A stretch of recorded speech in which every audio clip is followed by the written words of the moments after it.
ഘടകത്താൽ മറ്റു തടസ്സങ്ങളൊന്നും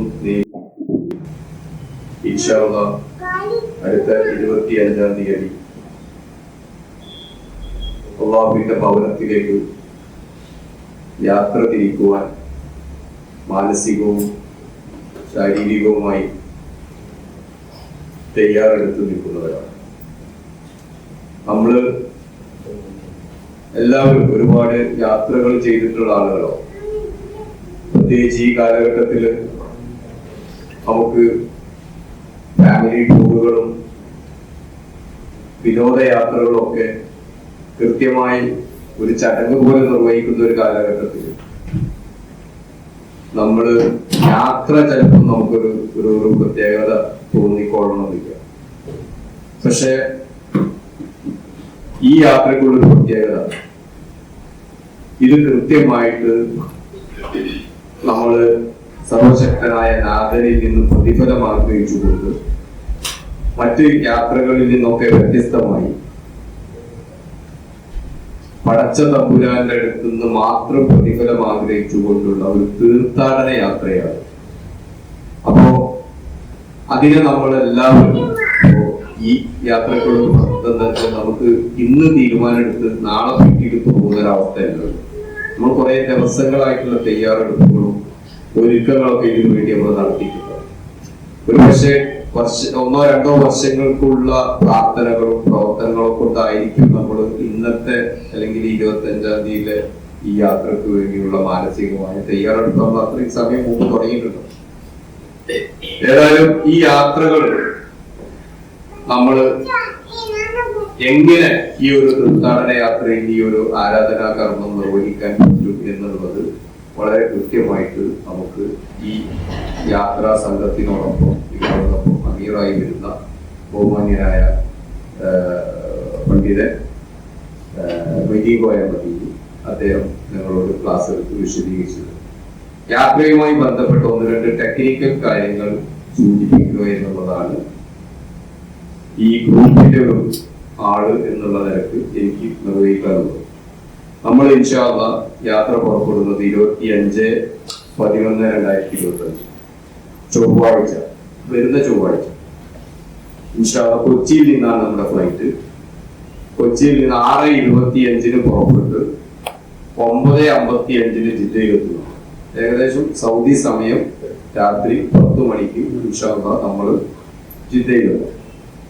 ജിദ്ദയിൽ കഴിഞ്ഞാല് നമുക്കറിയാം ജിദ്ദ സൗദിയിലെ സമയവും നമ്മളും തമ്മിൽ 2.5 മണിക്കൂറിന്റെ വ്യത്യാസമുണ്ട്. നമ്മള് 10 മണി എന്ന് പറഞ്ഞാൽ നമ്മളുടെ ഇവിടുത്തെ ഇന്ത്യൻ സമയം ഏകദേശം ഒരു 12:30 മണിയായിട്ടുണ്ടാവും. അപ്പോ ഇറങ്ങി കഴിഞ്ഞു കഴിഞ്ഞാൽ നമ്മള് നേരെ മക്കത്തേക്ക് പുറപ്പെടണം. ജിദ്ദയിൽ നിന്ന് ഏകദേശം 2 മണിക്കൂറോളമുള്ള യാത്ര, ബസ്സിന് ഏകദേശം 2 മണിക്കൂറോളമുള്ള യാത്രയുണ്ട്. പ്രത്യേകിച്ച് ട്രാഫിക് ജാമുകളൊന്നും ഇല്ലെങ്കിൽ നമുക്കൊരു 1.5 മണിക്കൂറിന് 2 മണിക്കൂറിന് ഇടയിൽ എത്താം. ചിലപ്പം അത് റോഡ് ബ്ലോക്കുകളൊക്കെ ഉണ്ടെങ്കിൽ 3 മണിക്കൂറും 3.5 മണിക്കൂറും ഒക്കെ ആയി നീണ്ടു പോകാനും സാധ്യതകളുണ്ട്.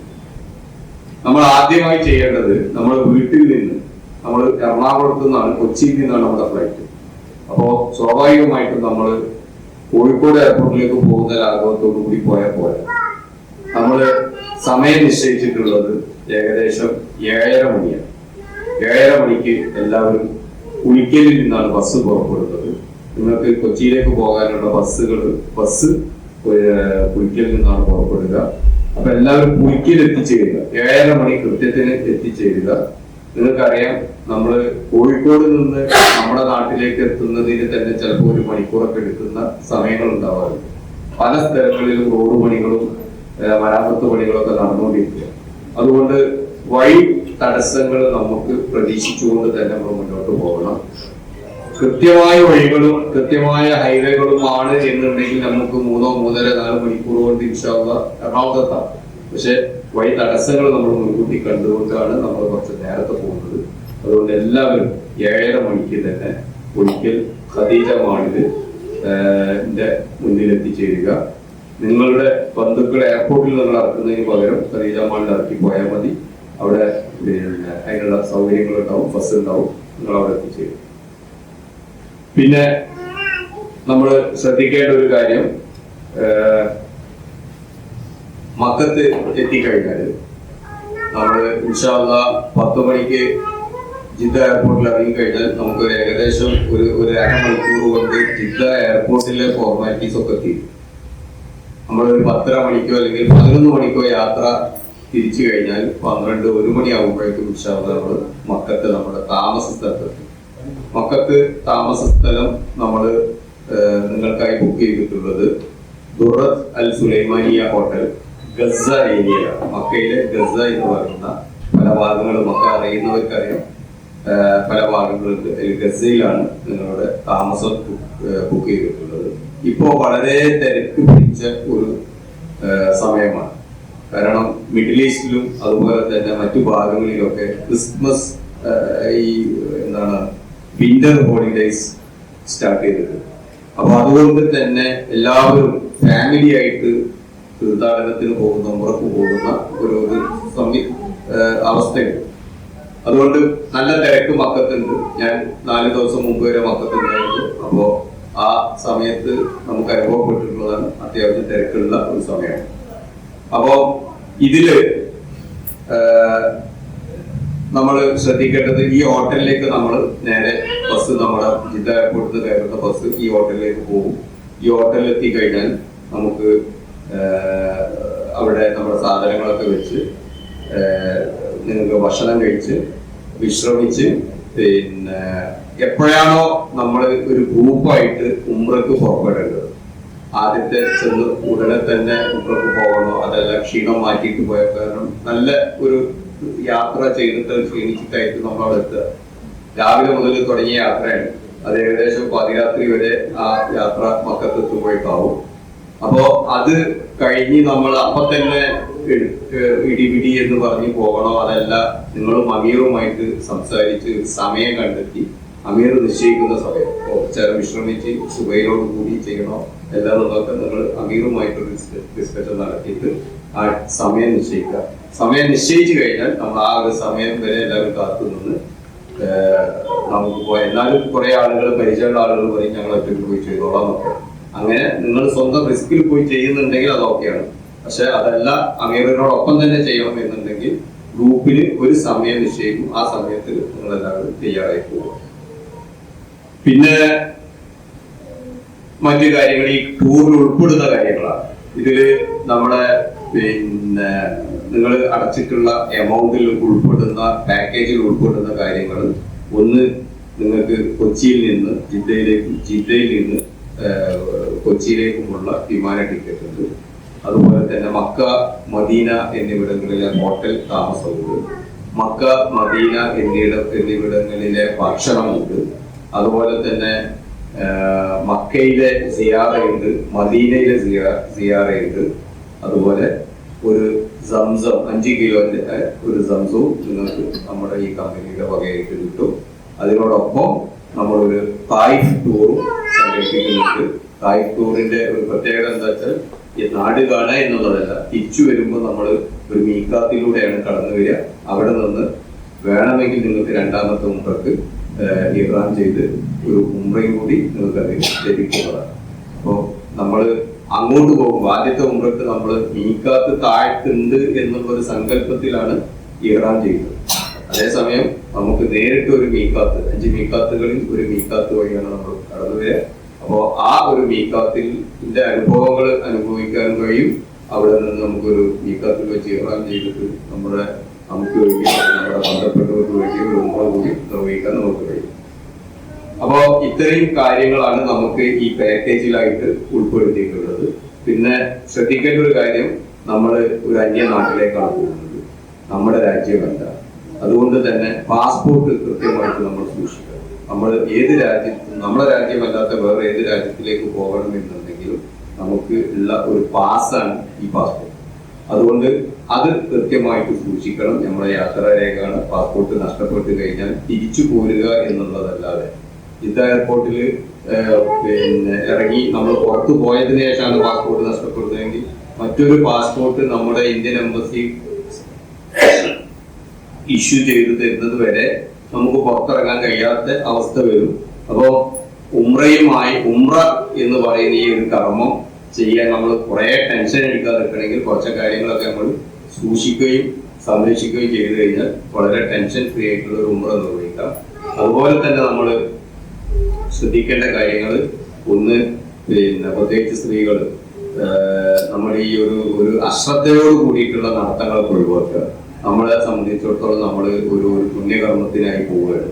നമ്മൾ അവിടെ എവിടെയെങ്കിലും അസുഖങ്ങളോ അല്ലെങ്കിൽ ബുദ്ധിമുട്ടിയിട്ടോ കിടന്നു പോയാൽ നമ്മുടെ അത്രയും സമയങ്ങൾ ആകെ നമുക്ക് 2 ആഴ്ചയുള്ളൂ. ഈ 2 ആഴ്ചയിൽ പരമാവധി സമയം നമ്മൾ ഹറമുമായി ബന്ധപ്പെടാനും ഈ ആരാധനാ കർമ്മങ്ങളിൽ മുഴുകാനുമാണ് നമ്മൾ ശ്രദ്ധിക്കേണ്ടത്. അപ്പോൾ ആ ഒരു കാര്യങ്ങൾക്ക് വിഘാതമായി നിൽക്കുന്നത് നമ്മളുടെ അശ്രദ്ധ മൂലം എന്തെങ്കിലും ഒന്ന് വീണു പോവുകയോ കാല് തെന്നി പോവുകയോ കാല് മടക്കി ചോക്കുകയോ ഒക്കെ ചെയ്തു കഴിഞ്ഞാൽ അതുകൊണ്ടൊക്കെ നിങ്ങൾ 1-2 ദിവസം നിങ്ങളുടെ അറിവിലേക്കുള്ള നടത്തം ഒഴിവാക്കേണ്ടി വരും. വീട്ടിന്റെ റൂമിന്റെ ഉള്ളിൽ ഇരിക്കേണ്ടി വരും. ഇങ്ങനത്തെ പ്രശ്നങ്ങളൊക്കെ ഉണ്ടാവും. അപ്പൊ കുറെ കാര്യങ്ങൾ നമ്മൾ ശ്രദ്ധിച്ചു കഴിഞ്ഞാൽ നമുക്ക് ഇത്തരം കാര്യങ്ങളിൽ നിന്നൊക്കെ രക്ഷപ്പെടാം. പിന്നെ നമ്മുടെ മറ്റൊരു കാര്യം ശ്രദ്ധിക്കേണ്ടത്, മരുന്നുകളൊക്കെ സ്ഥിരമായി കഴിക്കുന്ന ആളുകളുണ്ടാവും. പ്രഷർ, ഷുഗർ, അതുപോലെ തന്നെ കൊളസ്ട്രോൾ പോലുള്ള കാര്യങ്ങൾക്ക് സ്ഥിരമായി കഴിച്ചുകൊണ്ടിരിക്കുന്ന മരുന്നുകളൊക്കെ കൂടെ കരുതുക. ഡോക്ടറെ നിങ്ങൾ ഒന്ന് കാണിക്കണം. യാത്രയ്ക്ക് മുമ്പായിട്ട് സ്ഥിരമായി കാണിക്കുന്ന ഡോക്ടറിലേക്ക് അദ്ദേഹത്തെ കാണിച്ചാൽ മതി. എന്നിട്ട് മരുന്നുകൾ ഞാനിങ്ങനെ യാത്ര പോകുന്നുണ്ട് എന്നുള്ള വിവരം ഡോക്ടറോട് പറയണം. എന്നിട്ട് മരുന്നിന്റെ പ്രിസ്ക്രിപ്ഷനും വാങ്ങി നിങ്ങൾ കയ്യിൽ വെക്കണം. അത് യാത്രയിൽ നിങ്ങൾ കൊണ്ടുപോവുകയും വേണം. കുറേ മരുന്നുകൾ ആയിട്ട് നമ്മൾ സൗദിയിൽ അലോപ്പതി മരുന്നുകൾ അലോഡാണ്. അതിൽ തന്നെ ചില മരുന്നുകളൊക്കെ അവര് നിരോധിക്കപ്പെട്ട മരുന്നുകളുണ്ടാവും. പക്ഷെ ഇവിടുത്തെ ഒരു ഡോക്ടർ എഴുതിയതാണെന്നുള്ളത് പ്രൂവ് ചെയ്യുന്ന പ്രിസ്ക്രിപ്ഷൻ നിങ്ങളുടെ കയ്യിൽ നിർബന്ധമായിട്ട് വേണം. അതുപോലെ ആയുർവേദ മരുന്നുകളൊക്കെ കഴിയുന്നത് ഒഴിവാക്കുക. കുഴമ്പ്, തൈലം ഇതുപോലത്തെ സംഭവങ്ങൾ നമ്മൾ അങ്ങോട്ടേക്ക് കൊണ്ടുപോകാതിരിക്കുക. പിന്നെ നമ്മുടെ ബാക്കിയുള്ള കാര്യങ്ങൾ, ഡ്രസ്സുകൾ, കാര്യങ്ങളൊക്കെ നമുക്ക് 3 ബാഗുകൾ ഇവിടെ തരും. 2 ബാഗ് തരും. അതില് നിങ്ങൾക്ക് ആവശ്യമുള്ള ഈ 14 ദിവസത്തിന് ഉപയോഗിക്കാനുള്ള ഡ്രസ്സുകൾ കൊണ്ടുപോകാം. അലക്കാനൊക്കെയുള്ള സൗകര്യങ്ങൾ വളരെ കുറവാണ്. ഇപ്പോൾ പണ്ട് റൂമിലൊക്കെ അയല് കെട്ടി അല്ലെങ്കിൽ ടെറസിന്റെ മുകളിൽ അയല് കെട്ടിയിട്ട് വസ്ത്രങ്ങളൊക്കെ ഉണക്കാനുണ്ടാവുമായിരുന്നു. ഇപ്പൊ അതിനുള്ള സൗകര്യങ്ങളൊക്കെ കുറവാണ്. അതൊക്കെ ലീഗലല്ല, ഇല്ലീഗലാക്കി മാറ്റിയിട്ടുണ്ട്. അപ്പോ നമ്മള് ഒരു ഡ്രസ്സ് 2 ദിവസമെങ്കിലും ഇട്ട് ഒരു 7 ജോഡി ഡ്രസ്സ് കൊണ്ട് നമ്മൾ ഈ 14 ദിവസം കവർ ചെയ്യാൻ പറ്റുകയാണെങ്കിൽ, അലക്കാതെ തന്നെ കവർ ചെയ്യാൻ പറ്റുകയാണെങ്കിൽ അതായിട്ട് നന്നാവുക. അപ്പൊ ആ കാര്യങ്ങളൊക്കെ നമ്മൾ ശ്രദ്ധിക്കുക. പിന്നെ ബാക്കി ബാഗുകൾ ഞാൻ പറഞ്ഞു. ഒരു ബാഗ് തരും, ചെറിയൊരു ബാഗ് തരും നിങ്ങൾക്ക് അറമിലേക്ക് എപ്പോഴും കൊണ്ടുപോകാനുള്ള. അതുപോലെ തന്നെ പാസ്പോർട്ടുകൾ, അതുപോലെ പാസ്പോർട്ട് കോപ്പി, വിസ, അതുപോലെ ഇൻഷുറൻസ് കാർഡുകൾ ഇതൊക്കെ തരും. ID കാർഡ് തരും. ID കാർഡ് തരുന്നത് കൃത്യമായിട്ട് നിങ്ങൾ ധരിച്ചിരിക്കണം. അത് എവിടെയെങ്കിലും നമ്മൾ ഒന്ന് കൂട്ടം തെറ്റി പോവുകയോ എവിടെയെങ്കിലും ഒന്ന് നമ്മൾ ഒന്ന് വീണു പോവുകയോ ഒരു ബോധക്ഷയം ഉണ്ടാവുകയോ ഒക്കെ ചെയ്യാം. ഇതൊക്കെ ചെയ്യുമ്പോൾ നിങ്ങളെ ഒരുപാട് രാജ്യത്തു നിന്ന് വരുന്ന ആളുകളുള്ള സ്ഥലമാണ്. ലക്ഷക്കണക്കിന് ആളുകൾ ഏത് സമയത്തും അവിടെ ഉണ്ടോ. അത് ലോകത്തിന്റെ പല ഭാഗങ്ങളിൽ നിന്ന് വരുന്ന ആളുകൾ. അപ്പോൾ ഈ ആരാണെന്ന് നമുക്കൊരു പോലീസുകാരനോ മറ്റോ നിങ്ങൾ ഐഡന്റിഫൈ ചെയ്യാന്നുണ്ടെങ്കിൽ വേറെ വഴിയൊന്നുമില്ല. നിങ്ങളെ കഴുത്ത് കിടക്കണമെങ്കിൽ ഇത് നോക്കിക്കഴിഞ്ഞാൽ മാത്രമേ അറിയുള്ളൂ. ഇന്ന ഹോട്ടലാണ് താമസിക്കുന്നത്, ഇന്ന ആളാണ്, ഇന്ന രാജ്യക്കാരാണ്. അവരെ അവിടെ ബന്ധപ്പെടേണ്ട നമ്പറുകൾ അതിലുണ്ടാവും. അവർ വിളിച്ചിട്ട് ആ കാര്യങ്ങൾ അറിയിക്കും.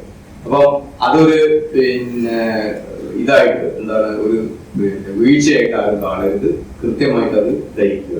അതുപോലെ തന്നെ സ്ത്രീകൾക്ക് മക്കന തരുന്നുണ്ട്. ആ മക്കനെയും ധരിക്കണം. നിങ്ങളുടെ മക്കനെയാണ് ഗ്രൂപ്പിന്റെ ഐഡന്റിറ്റി. നിങ്ങൾ 4 ആളുകൾ 4 സ്ത്രീകൾ ഇങ്ങനെ ആ മക്കനായിട്ട് നടക്കുമ്പോൾ കൃത്യമായിട്ട് മറ്റുള്ളവർക്ക് പോലും അറിയാൻ പറ്റും അത് ഗ്രൂപ്പിൻ്റെതാണ്. അപ്പൊ അവിടെ ആ കളർ കുറെ കാലങ്ങളായിട്ട് നമ്മൾ ഉപയോഗിച്ചുകൊണ്ടിരിക്കുന്ന ഒരു കളറാണ്.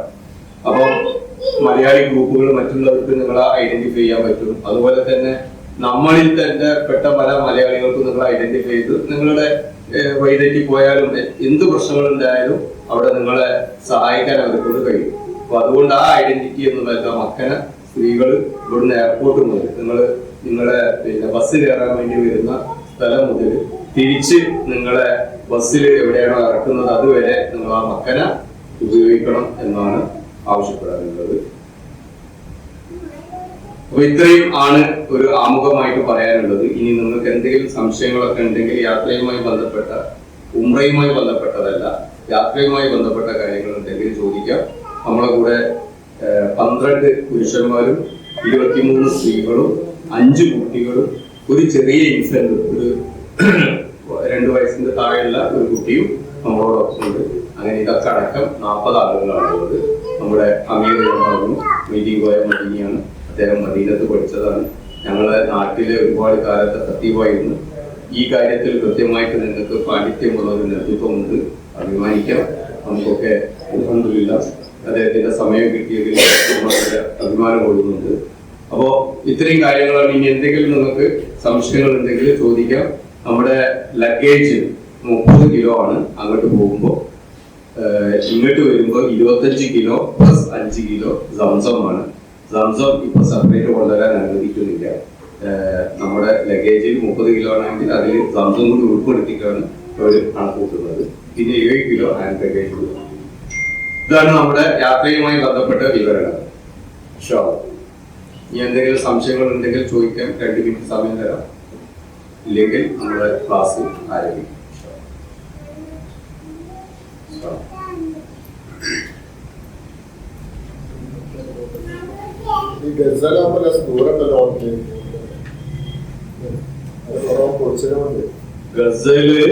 ഗസല് ദൂരം മസ്ജിദ് ജിന്ന് കണ്ടില്ല. മസ്ജിദ് ജിന്നിന്റെ കുറച്ച് മുമ്പിലായിട്ടാണത്. ഗസാൾ അവിടുന്ന് ഒരു വലിയ ഏരിയ ആണ്. ഏറ്റവും ബാക്കിലേക്കല്ലെന്ന് പറയും. ഇപ്പൊ എന്താ വെച്ചാല് പിന്നെ ബിൽഡിങ്ങുകളൊന്നും അവൈലബിൾ അല്ല. പിന്നെ ഗവൺമെന്റിന്റെ റൂളുകൾ ഇങ്ങനെ മാറിക്കൊണ്ടിരിക്കുന്നത്. ഇപ്പൊ നമ്മൾ സ്ഥിരമായിട്ട് എടുക്കുന്നത് അജിയാദ്, മസാഫില്, ബീർവലി എന്ന് പറയുന്ന സ്ഥലത്തായിരുന്നു. അടുത്ത കിലോമീറ്ററിൽ ഏകദേശം 100 മീറ്ററിന്റെ ഒക്കെ വ്യത്യാസമേ ഉള്ളൂ. പക്ഷെ പ്രശ്നം എന്താ വെച്ചാല് അവിടെ ഒന്നും സീറ്റ് അവൈലബിൾ അല്ല.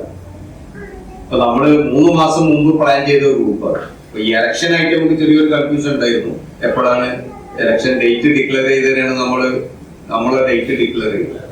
അപ്പൊ അതുകൊണ്ടുള്ള ഒരു കൺഫ്യൂഷൻ ഉണ്ടായിരുന്നു. പക്ഷെ ഒരു റൂമും ഈ സ്ഥലങ്ങളിലൊന്നും അജിയാദ് സത്തിലായാലും അജിയാദ് മസാഫിയിലായാലും കിട്ടാനില്ല. അപ്പൊ നമ്മള് കിട്ടുന്നതിൽ വെച്ച് ഏറ്റവും അവൈലബിൾ ആയിട്ടുള്ള ഒരു സാധനം ബുക്ക് ചെയ്തു.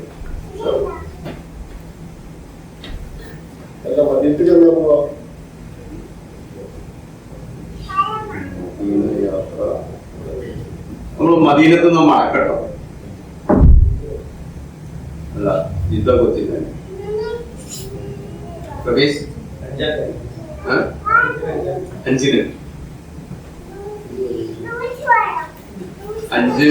5 ഡിസംബർ അല്ലേ? 5 ഡിസംബറിനാണ് മടക്കം.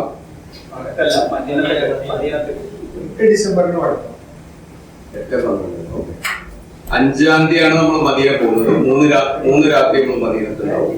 പിന്നെ അവിടെ നമ്മൾ തിരിച്ചു പോരായിരുന്നു.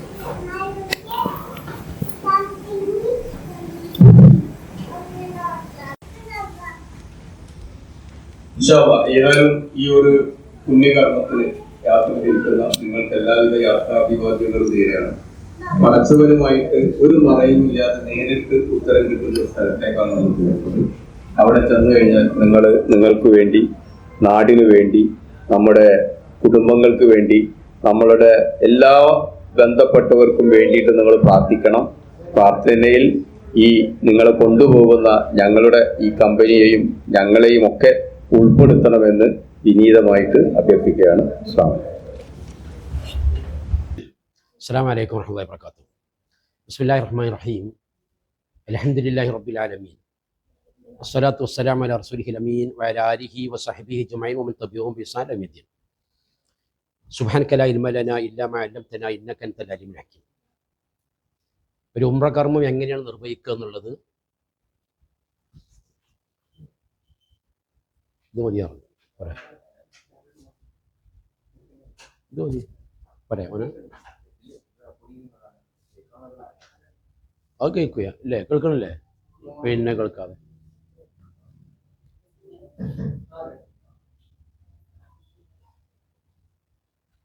ഒരു ഉംറ കർമ്മം എങ്ങനെയാണ് നിർവഹിക്കുക എന്നുള്ളത് ഇവിടെ നിന്ന് പുറപ്പെട്ട് നമ്മൾ ഇവിടെ എത്തുന്നത് വരെയുള്ള ഒരു രൂപമാണ് നമ്മൾ വിശദീകരിക്കാൻ പോണത്. നേരത്തെ ഖാലിഖാക്ക പറഞ്ഞതുപോലെ സാധാരണ ഒരു യാത്രയായിട്ട് നമ്മളിതിനെ നിങ്ങളാരും കണ്ടിട്ടുണ്ടാവില്ല, കാണൂല എന്നുള്ളത് ഉറപ്പാണ്. ഇൻഷാ അല്ലാഹ് നമ്മൾ ഇവിടെ നിന്ന് പുറപ്പെട്ട് നാട്ടിൽ നമ്മൾ എത്തുന്നത് വരെ നമ്മുടെ കാൽപ്പാടുകൾക്കൊക്കെ നമ്മൾ നടക്കണീനൊക്കെ നമുക്ക് കൂലി കിട്ടുന്ന ഒരു കാര്യമാണ് ഉംറ എന്ന് പറഞ്ഞാൽ. കാരണം റബ്ബിൻ്റെ മാർഗത്തിലാണ് നമ്മൾ പോകുന്നത്. അപ്പോൾ എനിക്കിതിന് ഒന്നാമതായും രണ്ടാമതായും അവസാനം എനിക്കോട് പറയാനുള്ളതെന്ന് വെച്ചാൽ കൃത്യമായി നമ്മളിത് പഠിച്ചു പോകണം എന്നുള്ളതാണ്. അതായത് എല്ലാ സംശയങ്ങളും തീർത്തിട്ട് നമ്മൾ പോകാവൂ. അപ്പോൾ നമ്മളെങ്ങനെയാണ് ചോദിക്കുക? ഇപ്പോൾ ചോദിച്ചാൽ മൂപ്പരെന്താ വിചാരിക്കുക? അങ്ങനെയൊന്നും വിചാരിക്കേണ്ടതില്ല. അത് കൃത്യമായി നമ്മളെ സംശയങ്ങൾ തീർത്തിട്ട് വേണം ഈ ക്ലാസ് നമുക്ക് അവസാനിപ്പിക്കാൻ. ഇൻഷാ അല്ലാഹ് ഞങ്ങളുടെ കൂടെ ഉണ്ടാകും, നമ്മൾ ഒപ്പാണല്ലോ ഉണ്ടാകുക. അപ്പം നമുക്ക് ബാക്കിയുള്ള കാര്യങ്ങളൊക്കെ അതത് സമയങ്ങളിൽ ചോദിച്ചു കണ്ടും അതേപോലെ തന്നെ കൂടിയാലോചിച്ചുകൊണ്ട് നമുക്ക് ചെയ്യാവുന്നതാണ്. നമ്മൾ ഇൻഷാ അല്ലാഹ് നിങ്ങളുടെ യാത്രയെക്കുറിച്ചുള്ള വിവരങ്ങളൊക്കെ നമ്മൾ കേട്ടു. ചൊവ്വാഴ്ച രാവിലെ 7:30 നമ്മളിവിടുന്ന് പുറപ്പെടുക. അപ്പം ആ സമയത്ത് നിങ്ങൾ അതിന് മുന്നോടിയായിട്ട് എത്തുക. എപ്പോഴും നമ്മൾ ആ കൃത്യസമയം കരുതണ്ട, കുറച്ച് മുമ്പ് കരുതിയാലേ നമ്മൾ അപ്പോഴൊക്കെ നമ്മൾ ആയി കിട്ടുള്ളൂ. കാരണം നമ്മളൊക്കെ ഇതങ്ങനെയാണല്ലോ, നമ്മൾ കുറച്ച് നേരത്തെ നമ്മൾ വരിക. എന്നിട്ട് ഇൻഷാ അല്ലാഹ് നമുക്ക് പിന്നെ യാത്ര പോകാം. ഇത് നമ്മൾ കൊച്ചിയിലേക്കാണ്. അവിടുന്നാണ് നമ്മൾ വൈകുന്നേരം 6:25 നമ്മളെ ഫ്ലൈറ്റ്. നിങ്ങൾക്കറിയാം സംഭവം. അപ്പം നമ്മൾ ഏതൊരു 4 മണിക്കൂറൊക്കെ ഇൻ്റർനാഷണൽ യാത്രയാകുമ്പോൾ 4 മണിക്കൂർ മുമ്പെങ്കിലും എത്തണം എന്നൊക്കെയാണ് നിയമങ്ങളുള്ളത്. ഇൻഷാ അല്ലാഹ് നമ്മൾ പോയാലെത്തും.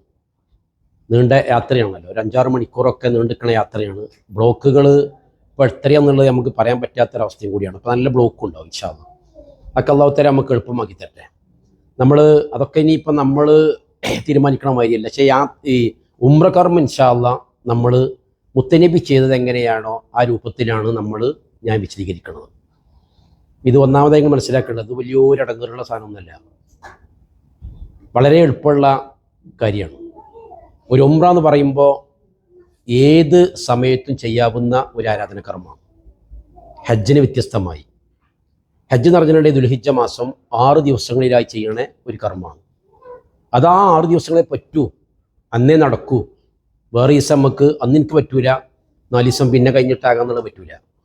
പക്ഷെ ഉംറ എന്ന് പറഞ്ഞാൽ 24 മണിക്കൂറിൽ ആ ഫർള് നിസ്കാരത്തിൻ്റെ ജമാഅത്ത് എടുക്കുന്ന സമയം ഒഴികെ ബാക്കിയുള്ള എല്ലാ സമയങ്ങളിലും നടക്കുന്ന ഒരു ആരാധനകർമ്മമാണ് ഉംറ. അതാണ് കഅബാലയത്തിൻ്റെ പ്രത്യേകതയും. അതാണ് 24 മണിക്കൂറും അല്ലെങ്കിൽ ഈ ഫർള് നിസ്കാരത്തിന് സമയം ഒഴിച്ച് ബാക്കിയുള്ള സമയങ്ങളിലൊക്കെ നടക്കുന്ന ഒരു ആരാധനകർമ്മമാണ് എന്ത്? കഅബാലയത്തിൻ്റെ ചുറ്റുമുള്ള തവാഫ് പറയണം.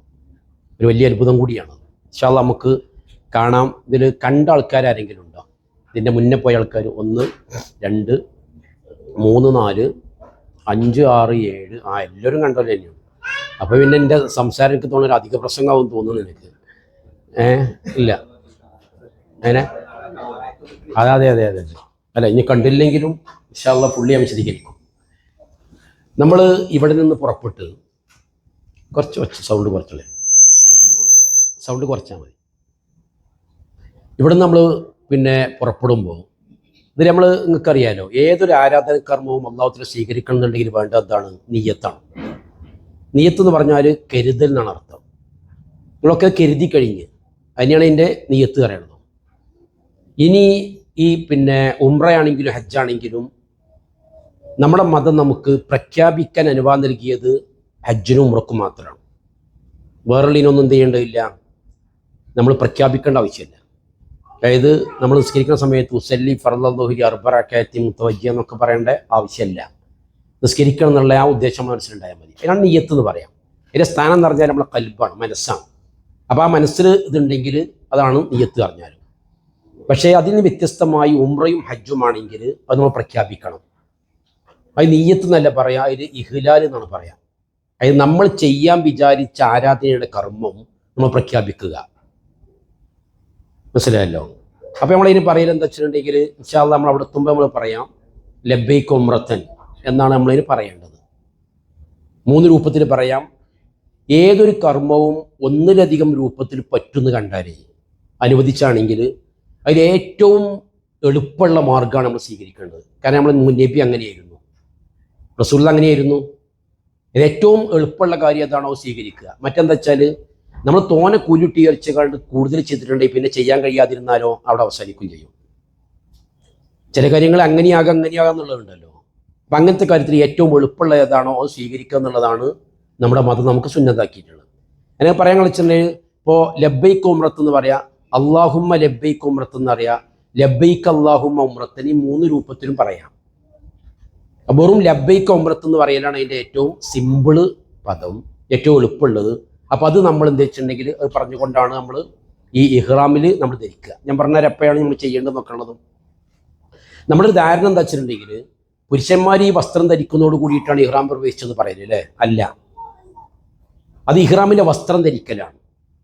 ഇഹ്റാമിൽ പ്രവേശിക്കുക എന്ന് പറഞ്ഞത് നമ്മൾ ഈ പ്രഖ്യാപനം നടത്തുമ്പോഴാണ്. അത് ഇൻഷാ അല്ലാഹ് നമ്മൾ ഫ്ലൈറ്റിൽ നിന്നായിരിക്കും മിക്കവാറും നമ്മൾ ചെയ്യുക. കാരണം എന്താ വെച്ചിട്ടുണ്ടെങ്കിൽ ഇഹ്റാമിൽ പ്രവേശിച്ചാൽ ചെയ്യാൻ പാടില്ലാത്ത ഒരുപാട് കാര്യങ്ങളുണ്ട്. ഇവിടുന്ന് തന്നെ നമ്മൾ ചെയ്തു പോയാൽ അനുവദനീയമാണ്, കുഴപ്പമൊന്നുമില്ല.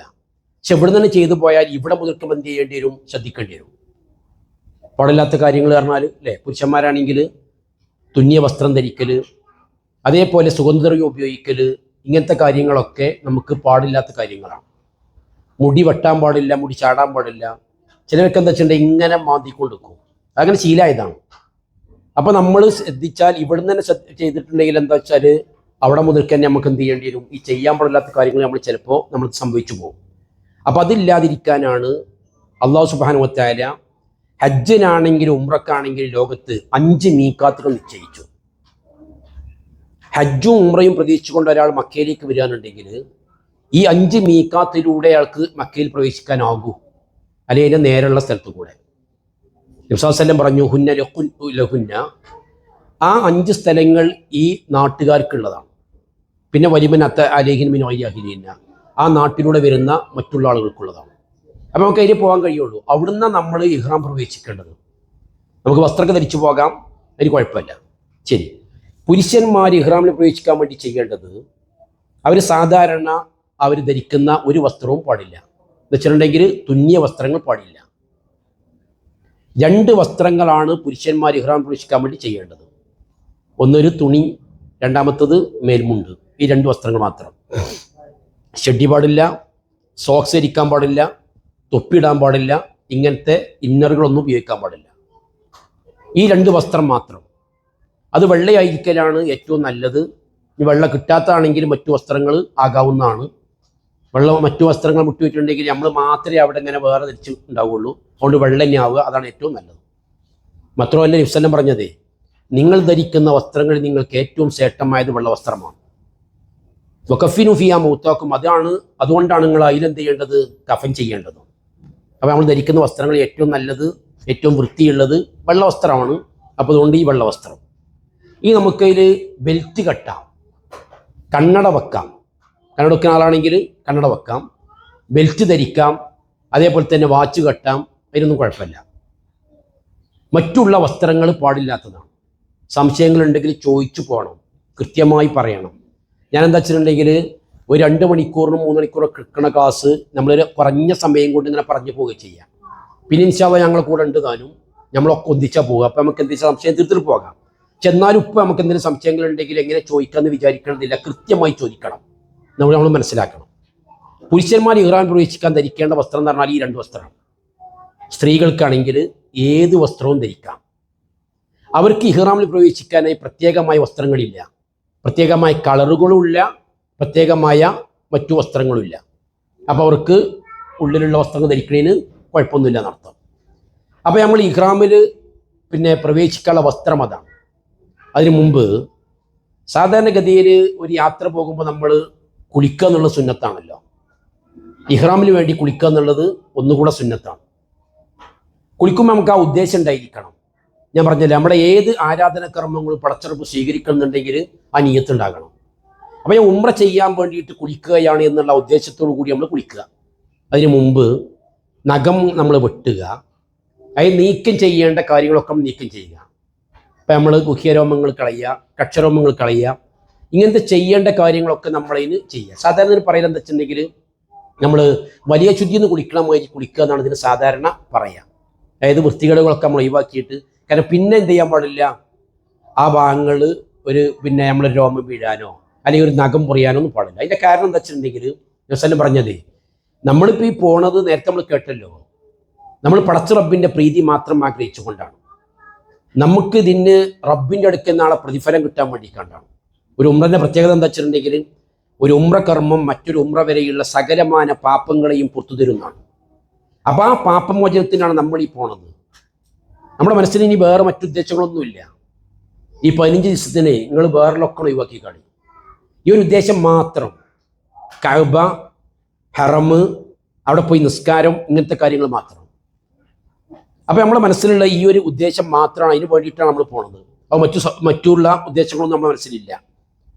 അപ്പോൾ സ്ത്രീകൾ വസ്ത്രം പിന്നെ അതിന് മുമ്പ് നമ്മൾ ഈ കുളിക്കുമ്പോൾ ഈ ഉദ്ദേശം നമുക്ക് ഉണ്ടായിരിക്കുക. ഞാൻ പറഞ്ഞു അങ്ങനത്തെ നമ്മൾ ചെയ്യേണ്ട കാര്യങ്ങളൊക്കെ നമ്മൾ ചെയ്യുക. യാത്രക്ക് വേണ്ടി ഇഹ്റാമിന് വേണ്ടി 2 റക്അത്ത് സുന്നത്ത് നിസ്കാരം ഇല്ല. എന്നാൽ ഒതു എടുത്താൽ ആ ഒതുവിന് വേണ്ടി 2 റക്അത്ത് സുന്നത്ത് നിസ്കരിക്കാം. ബിലാൽ റളിയല്ലാഹു തആല അൻഹുവിനെ വസല്ലം പറഞ്ഞേ, അല്ല ബിലാൽ, താങ്കൾ സ്വർഗത്തിൽ ഏറ്റവും അധികം സ്വർഗത്തിൽ ഏറ്റവും അധികം പ്രതിഫലം ആഗ്രഹിക്കുന്ന അല്ലെങ്കിൽ പ്രതീക്ഷിക്കുന്ന വിഷയം ഏതാണ്? കാരണം എന്താ വെച്ചിട്ടുണ്ടെങ്കിൽ, ഞാൻ ഇന്നലെ സ്വർഗത്തിൽ പോയപ്പോഴേ അല്ലാഹു റസൂലിന് സ്വർഗം കാണിച്ചു കൊടുക്കും. കാരണം അത് വഹിയാണ്. നബിമാർ കാണുന്ന വഹി പറഞ്ഞാൽ 100% ശരിയായിരിക്കും. അപ്പോൾ ഇന്നലെ രാത്രി ഞാൻ പോയപ്പോൾ ഞാൻ കണ്ടത് താങ്കളുടെ ചെരുപ്പടിയുടെ ശബ്ദം ഞാൻ കേൾക്കാനിടയായി സ്വർഗത്തിൽ. എന്താണ് താങ്കൾ ഏറ്റവും അധികം പ്രതീക്ഷിക്കുന്ന കർമ്മം ഏതാണ്? അപ്പം അദ്ദേഹം പറഞ്ഞതെന്ന് വെച്ചിട്ടുണ്ടെങ്കിൽ, ഞാൻ എപ്പോൾ ഒതു കൊടുക്കുകയാണെങ്കിലും, പകലാവട്ടെ രാത്രിയാവട്ടെ, തണുപ്പാവട്ടെ തണുപ്പില്ലാതിരിക്കട്ടെ, എപ്പോൾ ഞാൻ ഒതു കൊടുക്കുകയാണെങ്കിൽ ആ ഒതുവിന് വേണ്ടി 2 റക്അത്ത് സുന്നത്ത് നിസ്കരിക്കും. നമുക്കൊക്കെ സുന്നത്താക്കാവുന്ന ചെയ്യാവുന്നൊരു കാര്യമാണ്. അപ്പോൾ അതാണ്. അപ്പം നബി പറഞ്ഞു അതുകൊണ്ടാണ് എന്ന് പറഞ്ഞു. അപ്പോൾ നമുക്ക് എന്ത് വെച്ചിട്ടുണ്ടെങ്കിൽ ആ ഒതു നമ്മൾ കുളിച്ച് കഴിഞ്ഞ് വൃത്തിയായിട്ടുണ്ടെങ്കിൽ 2 റക്അത്ത് അതിനു വേണ്ടി നിസ്കരിക്കാം. ആണുങ്ങൾ നമ്മൾ വസ്ത്രം ധരിക്കുന്നത് നമുക്ക് ഇൻഷാ അല്ലാഹ് എയർപോർട്ടിൽ വെച്ചിട്ടാണ്. കാരണം ഇവിടുന്ന് തന്നെ നമ്മൾ ഇതാക്കി പോകേണ്ട ആവശ്യമില്ല. നമ്മൾ മുഷിയും ഒരുപാട് പ്രയാസം, 4-5 മണിക്കൂർ യാത്ര എടുക്കുമല്ലോ. സ്ത്രീകൾക്ക് എന്താ വെച്ചിട്ടുണ്ടെങ്കിൽ ഇൻഷാ അല്ലാഹ് ഇനി വേണമെന്നുണ്ടെങ്കിൽ അവിടുന്ന് നിങ്ങൾക്ക് വസ്ത്രം മാറ്റാം. ഇനി അതല്ലാണ്ടെങ്കിലോ ഈ ഉള്ള വസ്ത്രം തന്നെ മതി താനും. അപ്പം നമ്മൾ ആ വസ്ത്രം ധരിക്കുന്നത് എയർപോർട്ടിൽ വെച്ചിട്ടാണ്. ഇവിടുന്ന് നമ്മൾ സാധാരണ വസ്ത്രത്തിലാണ് നമ്മൾ പോണത്. ഇനി അവിടെ എത്തിക്കഴിഞ്ഞാലോ, എയർപോർട്ടിൽ എത്തിക്കഴിഞ്ഞിട്ടുണ്ടെങ്കിൽ എയർപോർട്ടിൽ നമ്മൾ പറഞ്ഞല്ലോ, ഈ വസ്ത്രം ധരിക്കുന്നതോട് കൂടി നമ്മൾ ഇഹ്റാമിൽ പ്രവേശിക്കണില്ല. നമ്മൾ ഈ പ്രഖ്യാപനം നടത്തുമ്പോഴാണ് ഇഹ്റാമിൽ പ്രവേശിക്കുന്നത്. അപ്പോൾ നമ്മൾ ഈ വസ്ത്രം ധരിച്ചു. കാരണം എന്താ അറിയുങ്ങൾ, ഇനിയിപ്പോൾ അവിടുന്ന് തന്നെ നമ്മൾ ഇഹ്റാമിൽ പ്രവേശിച്ചാൽ ലബ്ബൈക അല്ലാഹുമ്മ ഉംറത്ത് എന്ന് പറഞ്ഞാൽ, പിന്നെ നമ്മൾ അവിടെ മുതൽക്ക് നമ്മൾ ഇനി തവാഫ് ചെയ്ത് നമ്മൾ ഉംറ ചെയ്ത് ആ ഉംറയിൽ നിന്ന് നമ്മൾ തഹല്ലുലാക്കണ വരെ, അഥവാ വിരമിക്കണ വരെ നമ്മൾ ചെയ്യാൻ പാടില്ലാത്ത കാര്യങ്ങൾ എന്ത് ചെയ്യേണ്ടി വരും, ശ്രദ്ധിക്കേണ്ടി വരും. ജിദ്ദ എയർപോർട്ടിൽ ഇറങ്ങുന്നതിന് മുമ്പാണ് അതിൻ്റെ മീഖാത്ത് പറഞ്ഞാൽ. നമ്മളെ മീഖാത്ത് യലംലമാണ്, അഥവാ ഷാമുകാരുടെ മീഖാത്താണ് ഇന്ത്യക്കാരുടെ മീഖാത്ത്. അത് മക്കയിൽ നിന്ന് 93 കിലോമീറ്റർ ഇപ്പുറത്താണ്. എയർപോർട്ടിൽ നമ്മൾ ഇറങ്ങിയിട്ട് പോകുകയാണെങ്കിൽ 65 കിലോമീറ്ററാണുള്ളത്. അപ്പോൾ ഒരു 30 കിലോമീറ്റർ എന്ത് ചെയ്യണം, ബാക്കിലേക്കാകണം. ഏകദേശം നമ്മളിങ്ങനെ ഫ്ലൈറ്റ് ഇറങ്ങാൻ നേരത്താണ് നമ്മൾ എന്ത് ചെയ്യേണ്ടത്, ഇത് പറയേണ്ടത്. നമുക്കൊരു പ്രശ്നമില്ലതാണ്. അവിടെ വരെ നമ്മളിപ്പോൾ ഇനി മാന്തി അല്ലെങ്കിൽ ചൊറിഞ്ഞു പൊളിഞ്ഞു നിൽക്കുന്നൊരു നഖം നമ്മൾ മുറിച്ചിട്ടു, ഒരു കുഴപ്പവും വരുന്നില്ല. പക്ഷെ നമ്മൾ ഈ പ്രഖ്യാപനം നടത്തിയിട്ട് ശേഷമാണ് നടക്കുന്നുണ്ടെങ്കിലോ, പിന്നെ നമുക്കിതിനുള്ള രാജ്യത്ത് എന്ന് പറഞ്ഞാൽ ഒരാടിനടുത്ത് നമ്മൾ ഫൈൻ കൊടുക്കേണ്ടി വരും. അതായത് ഇതിന് ഫൈനല്ല, പിന്നെ വേറെ മാർഗം ഉണ്ടാവില്ല. ഒന്നുമില്ല അടിമനെ മോചിപ്പിക്കുക, അല്ലെങ്കിൽ ഒരു ആടിനെ അറുത്ത് കൊണ്ട് കൊടുക്കുക, ഏറ്റവും ചുരുങ്ങിയത്, അതൊക്കെയാണ് ഇതിനുള്ള ഫൈന്. അപ്പോൾ അതില്ലാതിരിക്കാനാണ് നമ്മളിത് വീണ്ടും ഇങ്ങനെ പറയുന്നത്. ശരി, അപ്പോൾ നമ്മൾ എയർപോർട്ടിൽ അവിടെ എത്തിക്കഴിഞ്ഞാൽ നമ്മൾ ഈ വസ്ത്രം ധരിച്ചു, നമ്മളെ വസ്ത്രം നമ്മൾ മാറ്റി, സ്ത്രീകൾ ആ വസ്ത്രത്തിലുമാണ് നമ്മൾ ഇൻഷാ അല്ലാഹ് ഫ്ലൈറ്റ് കയറി. എല്ലാ സമയത്തും നമ്മുടെ മനസ്സിലുണ്ടാകേണ്ട ഒരു പ്രാർത്ഥനയാണ്, പ്രത്യേകിച്ച് യാത്രയിലാകുമ്പോൾ. യാത്രയിലുള്ള പ്രാർത്ഥന പറഞ്ഞാൽ സുന്നത്താക്കിയൊരു പ്രാർത്ഥന ഉണ്ടല്ലോ, ആ പ്രാർത്ഥനയുടെ അർത്ഥം തന്നെ നമ്മൾ മനസ്സിലാക്കുകയാണെങ്കിൽ നമുക്ക് മനസ്സിലാകുന്നതിൻ്റെ പ്രാധാന്യം. കാരണം നമ്മൾ മുഴുവനും പടച്ച റബ്ബിനെ നമ്മൾ അങ്ങോട്ട് ഏൽപ്പിച്ചു കൊടുക്കുകയാണ്, പടച്ച റബ്ബിനെ ഏൽപ്പിച്ചു കൊടുക്കുക. നമ്മൾ സുബ്ഹാനല്ലദീ സഖറ ലനാ ഹാദാ വമാ കുന്നാ ലഹു മുഖ്രിനീൻ വഇന്നാ ഇലാ റബ്ബിനാ ലമുൻഖലിബൂൻ. അതുവരെയാണ് നമ്മൾ പഠിച്ചിട്ടുള്ള പ്രാർത്ഥന അല്ലേ. ആ പ്രാർത്ഥന ഇപ്പോൾ സൗദി ഫ്ലൈറ്റിലോ കയറിയ ആളുകൾക്കറിയാം, ആ പ്രാർത്ഥന അത്രയല്ല ഉള്ളത്, കുറച്ച് നീണ്ട പ്രാർത്ഥനയാണ്. ആ പ്രാർത്ഥനയുടെ ആദ്യ വാക്കാണ് ഇപ്പം നമ്മൾ ഈ പറഞ്ഞ സുബ്ഹാനല്ലദീ സഖറ ലനാ ഹാദാ വമാ കുന്നാ ലഹു മുഖ്രിനീൻ വഇന്നാ ഇലാ റബ്ബിനാ ലമുൻഖലിബൂൻ എന്ന് പറയുന്ന ആ വാക്ക്. അതിൻ്റെ അർത്ഥം തന്നെ എന്താണ്? അല്ലാഹുവേ, ഞങ്ങൾക്ക് കീഴ്പ്പെടുത്താൻ സാധ്യമല്ലാത്ത ഈ വാഹനം ഞങ്ങൾക്ക് കീഴ്പ്പെടുത്തിയെന്ന രക്ഷിതാവേ നീ മഹാപരിശുദ്ധനാണ്. എന്നാലോചിച്ച് നിങ്ങൾ ലോക അത്ഭുതമാണ് ഒരു ഫ്ലൈറ്റ് ഇങ്ങനെ പറക്കുക എന്നുള്ളത് അല്ലേ. എന്നിട്ട് അതിൽ നമ്മൾ യാത്ര ചെയ്യുക എന്നുള്ളത്. അവിടെ ആ ഒരു വാക്കനം നമുക്ക് യാത്ര ചെയ്യാൻ വേണ്ടി വിധേയമാക്കി തന്നു. സഹറ പറഞ്ഞാൽ വിധേയമാക്കി തന്നതാണ്. ഈ ഫ്ലൈറ്റ് ഞങ്ങൾക്ക് യാത്ര ചെയ്യാൻ വേണ്ടി മാത്രം വിധേയമാക്കി തന്ന റബ്ബെ നീയാണ് മഹാപരിശുദ്ധനും. ഇതില്ലായിരുന്നുവെങ്കിൽ ഞങ്ങൾക്ക് ഇതിനെ കീഴ്പ്പെടുത്താൻ സാധിക്കുമായിരുന്നില്ല. അതാണ് അതിൻ്റെ അർത്ഥം. എന്നാൽ ആ പ്രാർത്ഥനയുടെ ഫുള്ള് പറഞ്ഞാൽ സുബ്ഹാനല്ലദീ സഖറ ലനാ ഹാദാ വമാ കുന്നാ ലഹു മുഖ്രിനീൻ വഇന്നാ ഇലാ റബ്ബിനാ ലമുൻഖലിബൂൻ അല്ലാഹുമ്മ ഇന്നാ നസ്അലുക ഫീ സഫരിനാ ഹാദൽ ബിർറ വത്തഖ്വ വമിൽ അമലി മാ തർളാ അല്ലാഹുമ്മ ഹവ്വിൻ അലൈനാ സഫറനാ ഹാദാ വതുബി അന്നാ ബഉദാ അല്ലാഹുമ്മ അൻത സ്വാഹിബു ബിസ്സഫർ വൽ ഖലീഫത്തു ഫിൽ അഹ്ൽ അല്ലാഹുമ്മ ഇന്നാ നഊദു ബിക മിൻ വഅസാഇ സഫർ വകആബത്തിൽ മൻദരി വസൂഇൽ മുൻഖലബ് ഫിൽ മാലി വൽ അഖിൽ. അതാണ് അതിൻ്റെ ഫുള്ളുള്ള പ്രാർത്ഥന. അത് നിർബന്ധമൊന്നുമല്ല. പിന്നെ ഇൻഷാ അല്ലാഹ് അറിയുന്ന ആൾക്കാരെ പ്രാർത്ഥിച്ചോളും. പിന്നെ ആ പ്രാർത്ഥന പറഞ്ഞാൽ നമുക്ക് എല്ലാവർക്കും കൂടിയുള്ളതാണ്. അതായത് സുബ്ഹാനല്ലദീ സഖറ ലനാ ഞങ്ങൾക്ക് കീഴ്പ്പെടുത്തുന്നതാണ്. അപ്പോൾ ആരെങ്കിലും ഒരാൾ പ്രാർത്ഥിച്ചാലും എന്തായി ആ പ്രാർത്ഥനയിൽ നമ്മളെല്ലാവരും ഉൾപ്പെടും ഇൻഷാ അല്ലാഹ്. അപ്പോൾ അറിയണേ നമുക്ക് പ്രാർത്ഥിക്കാം. അപ്പോൾ അതിൻ്റെ അർത്ഥം എന്താ വെച്ചിട്ടുണ്ടെങ്കിൽ അള്ളാഹുവേ അത് വല്ലാത്തൊരു പ്രാർത്ഥനയാണ്. നമ്മൾ പറഞ്ഞല്ലോ ഞങ്ങൾ നിന്നെ ഏൽപ്പിച്ചു തരികയാണ്. യാത്രയിലുണ്ടാകുന്ന പ്രയാസങ്ങൾ ദൂരം ഞങ്ങൾക്ക് ഇനി എളുപ്പമാക്കി തരണേ റബ്ബേ. അതേപോലെ അതിൽ ഞങ്ങളെ കണ്ണുകൾക്ക് കാണാൻ കഴിയാത്ത ചില പ്രയാസങ്ങൾ ഉണ്ടാവും. അത് ഞങ്ങൾക്ക് ഇനി കാണിച്ചു തരില്ല റബ്ബേ അല്ലേ. കേട്ടില്ല നമ്മൾ അങ്ങനത്തെ വാർത്തയൊക്കെ നമ്മൾ ഒരട്ടം കേട്ടാൽ പിന്നെ നമ്മൾ മറക്കൂല. ഹൈദരാബാദിയാൾ പോയിട്ടില്ലേ എല്ലാവരും എന്ത് ചെയ്ത് കത്തിക്കരിഞ്ഞു, ഒരാൾ മാത്രം രക്ഷപ്പെട്ടു. അപ്പം അള്ളാഹിൻ്റെ വിധി അങ്ങനെയാണെങ്കിൽ ഇപ്പോൾ അതിലും ഇതൊന്നുമില്ല. നമ്മൾ ആ വിധി തൃപ്തിപ്പെടുന്നത് മാത്രമേ നമുക്ക് എന്തുള്ളൂ ഒരു മാർഗമുള്ളൂ. അപ്പം അങ്ങനത്തെ കാണാൻ കഴിയാത്ത പ്രയാസങ്ങളുള്ള ആ കാഴ്ചകളിൽ ഞങ്ങളെ രക്ഷപ്പെടുത്തണേ എന്നാണ് ആ പ്രാർത്ഥനയുടെ പൊരുൾ ഇൻഷാ അല്ലാഹ്. അപ്പോൾ ആ പ്രാർത്ഥന നമ്മൾ പ്രാർത്ഥിച്ച് എന്നിട്ട് നമ്മൾ ഫ്ലൈറ്റിലേക്ക് ഇന്ന് തന്നെ നമ്മൾ പ്രാർത്ഥിച്ചു. ഇവിടുന്ന് പ്രാർത്ഥിച്ചാൽ പിന്നീട് ഫ്ലൈറ്റ് കയറുമ്പോൾ പ്രാർത്ഥിക്കേണ്ട ആവശ്യമില്ല. നമ്മൾ യാത്രയിലാണ്, യാത്ര അവസാനിക്കണില്ല. അപ്പോൾ യാത്രയുടെ തുടക്കത്തിലാണ് ആ പ്രാർത്ഥന പ്രാർത്ഥിക്കേണ്ടത്. ഫ്ലൈറ്റിലായിട്ട് പ്രത്യേകിച്ച് പ്രാർത്ഥനകളൊന്നുമില്ല. യാത്ര തുടങ്ങുമ്പോഴുള്ള പ്രാർത്ഥനയാണ് നമ്മുടെ അടുത്തുള്ളത്. അപ്പോൾ ആ പ്രാർത്ഥന നമ്മൾ നടത്തി ഇൻഷാ അല്ലാഹ് നമ്മൾ എയർപോർട്ടിൽ എത്തിക്കഴിഞ്ഞാൽ നമ്മൾ ഫ്ലൈറ്റിൽ കയറി കഴിഞ്ഞതിന് ശേഷം ഇനി നമ്മൾ പോവുകയാണ്. അപ്പോൾ നമ്മൾ ഈ യാത്ര എന്ന് പറഞ്ഞാൽ പ്രത്യേകിച്ച് നിങ്ങൾ ശ്രദ്ധിക്കുക. ഞാൻ പറഞ്ഞാൽ ഈ 2 ആഴ്ചകൾ നിങ്ങളൊന്ന് പടച്ച റബ്ബിനെ ഏൽപ്പിക്കുക. നമ്മൾ അതായത് നാട്ടുകാർത്താനൊന്നും നമ്മൾ പറയണ്ട, കൂടുതൽ സംസാരങ്ങൾ നമ്മൾ വേണ്ട. നമുക്കറിയില്ല അതൊരു അവസാനത്തെ യാത്ര ഉണ്ടെങ്കിലോ, അങ്ങനെയാണ് നമ്മൾ കരുതേണ്ടത് എപ്പോഴും. അങ്ങനെയാണെങ്കിലോ അപ്പോൾ നമ്മൾ വേറെ നാട്ടുവർത്താനങ്ങളൊന്നും ഇല്ലാതെ എല്ലാ സമയത്തും ഇപ്പം തന്നെ നിങ്ങൾക്ക് തീരുമാനം എടുക്കാൻ പറ്റും. ഞാൻ ഇൻഷാ അല്ലാഹ് 15 ദിവസം കൊണ്ട് മടങ്ങി വരുമ്പോഴേക്ക് ഒരു 2-3 പ്രാവശ്യം ഞാൻ ഖത്തം തീർക്കും ഖുർആൻ. നമുക്ക് ചെയ്യാൻ കഴിയുന്നതാണ്. അതായത് ഈ ഒഴിവ് സമയങ്ങളൊക്കെ നമ്മൾ ഉപയോഗപ്പെടുത്തിയാൽ മാത്രം മതി. ഒഴിവ് സമയങ്ങൾ എങ്ങനെ ചെലവഴിച്ചുള്ള പടച്ചുറപ്പിനോട് നമ്മൾ മറുപടി പറയാൻ വേണ്ടി ഒരു വിഷയം കൂടിയാണല്ലോ. അപ്പോൾ ഒരു സുന്ദരമായ യാത്ര, അള്ളാഹുത്തആല അനുഭവിച്ച യാത്ര, നമ്മളുടെ ഓരോ കാലടികൾക്കും കൂലി കിട്ടുന്ന യാത്ര, ആ യാത്രയിൽ പടച്ചുറപ്പിൻ്റെ ഗ്രന്ഥം ഒരു 3 വട്ടം വായിക്കാൻ സാധിക്കുക എന്ന് പറഞ്ഞാൽ അതിനേക്കാളൊക്കെ വായിക്കുന്ന ആൾക്കാരുണ്ട്. ചില മനുഷ്യന്മാർ പറഞ്ഞാൽ അതിനായിട്ടുള്ള ഒരുങ്ങിയിരിക്കലാണ്. ഞാൻ കഴിഞ്ഞ പ്രാവശ്യം പോയ സമയത്ത് ഒരാളുണ്ടായിരുന്നു. മൂപ്പര് ആകെ റൂമിലേക്ക് വരും ഒരു പ്രാവശ്യം മാത്രമാണ്, ഉച്ചക്ക് ചോറുന്നാൻ മാത്രം. പിന്നെ മൂപ്പര് ആ വൈക്ക് കാണുകയില്ല. മൂപ്പര് ഇനി കാണാൻ പിറ്റേന്ന് ഉച്ചയാകണം. അയാൾ അവിടെ വെച്ചിട്ടുണ്ടെങ്കിൽ ഹർമല ഉണ്ടാവുക. അവസാനം പോരുന്നതിൻ്റെ തലേന്ന് അയാൾക്കൊരു വേദനയുണ്ടായി. ഞങ്ങൾ കൂടെ പോരാൻ എനിക്ക് കഴിഞ്ഞില്ല. മകളുണ്ടായിരുന്നു അദ്ദേഹത്തിൻ്റെ. അവസാനം മകൾക്കും അവിടെ നിൽക്കേണ്ടി വന്നു. ഒരു വല്ലാത്ത മനുഷ്യൻ. അയാൾ അതിനായിട്ട് വേണ്ടിയാണ് ഒരുങ്ങി നിൽക്കുക. എന്നാൽ ചില ആൾക്കാരുണ്ടാവും, കാരണം ആരാധനയിൽ ആനന്ദം കണ്ടെത്തുന്ന ആൾക്കാർ, അവർക്ക് മറ്റുള്ള ഇതൊന്നുമില്ല, കാരണം അതിനു വേണ്ടി ഒരുങ്ങിപ്പോയതാണ്. അപ്പോൾ എനിക്ക് തോന്നണമെന്ന് വെച്ചിട്ടുണ്ടെങ്കിൽ നമ്മൾ അങ്ങനെയൊന്നും ഇല്ലാണ്ടെങ്കിലും കഴിയുന്നിടത്തോളം നമ്മൾ പടച്ചിറപ്പുമായിട്ട് അടുക്കാൻ വേണ്ടി ശ്രമിക്കുക. ആരാധനാക്രമങ്ങൾ ചെയ്യുക. ഈ പ്രാർത്ഥിക്കാനുള്ള സുന്നത്തിൽ സ്ഥിരപ്പെട്ടു വന്ന പ്രാർത്ഥനകളൊക്കെ ഉള്ള ഗ്രന്ഥങ്ങൾ ഉണ്ടാകും. അങ്ങനത്തെ ഒക്കെ വേണമെങ്കിൽ കൈപിടിച്ചോണ്ടി ഒറ്റയ്ക്ക് ഇരിക്കുമ്പോൾ പ്രാർത്ഥിക്കാൻ വേണ്ടിയിട്ട്. പക്ഷേ ഏറ്റവും നല്ല എന്താ വെച്ചാൽ എപ്പോഴും നമ്മുടെ മനസ്സിലുള്ളത്, അല്ലെങ്കിൽ നമ്മൾ ഇനിയിപ്പോൾ അറബി പറഞ്ഞിട്ടില്ലാണ്ടെങ്കിലും നമ്മളെ മനസ്സാന്നിധ്യത്തോട് കൂടിയുള്ള പ്രാർത്ഥനയ്ക്കാണ് പടച്ചിറപ്പ് ഉത്തരം നൽകുക. അറബി നമുക്ക് അറിഞ്ഞിട്ടില്ലാണ്ടെങ്കിലും. ഞാൻ ഉദാഹരണം പറഞ്ഞുതരാം. ഉദാഹരണത്തിന് എൻ്റെ ഭാര്യയ്ക്ക് സുഖമില്ല ഊട്ടിക്കൊള്ളി. അപ്പം ഞാൻ അറബിയിൽ പ്രാർത്ഥിക്കുകയാണ്, അള്ളാഹു മഷ്ഫിഹ, അള്ളാഹു ഇനി അവൾക്ക് സുഖപ്പെടുത്തണേ റബ്ബേ. അപ്പം എനിക്കത് അറിയില്ല എന്നുണ്ടെങ്കിൽ, കാരണം എനിക്കതിൻ്റെ അർത്ഥം അറിയില്ല. അപ്പം എൻ്റെ മനസ്സിലുണ്ടാകണ ആ ഒരു ഉദ്ദേശമല്ല അള്ളാഹുവേ എൻ്റെ ഭാര്യയുടെ രോഗം നീ സുഖപ്പെടുത്തി കൊടുക്കുക റബ്ബേ എന്ന് ഞാൻ പറയുമ്പോൾ ഉണ്ടാണ് എൻ്റെ മനസ്സ് തട്ടൊരു വാക്കുണ്ട്. കാരണം അതിൻ്റെ അർത്ഥം എനിക്കറിയാം. അങ്ങനെ പറയുന്ന ആ ഒരു ശ്രേഷ്ഠത നമ്മളതിൻ്റെ അറബി പറയുമ്പോൾ കിട്ടൂല. ഓടി നമ്മൾ എന്ത് ചെയ്താൽ മതി? പച്ച മലയാളത്തിൽ പറഞ്ഞാൽ മതി. പടച്ചറബിന് ഏത് ഭാഷയും തിരിയും. നമ്മുടെ മനസ്സിലേക്കാണ് റബ്ബ് നോക്കുക, നമ്മുടെ ചേലും കോലല്ലല്ലോ. അപ്പം നമ്മൾ എന്ത് ചെയ്താൽ മതി? അങ്ങനെ പ്രാർത്ഥിച്ചാൽ മാത്രം മതി.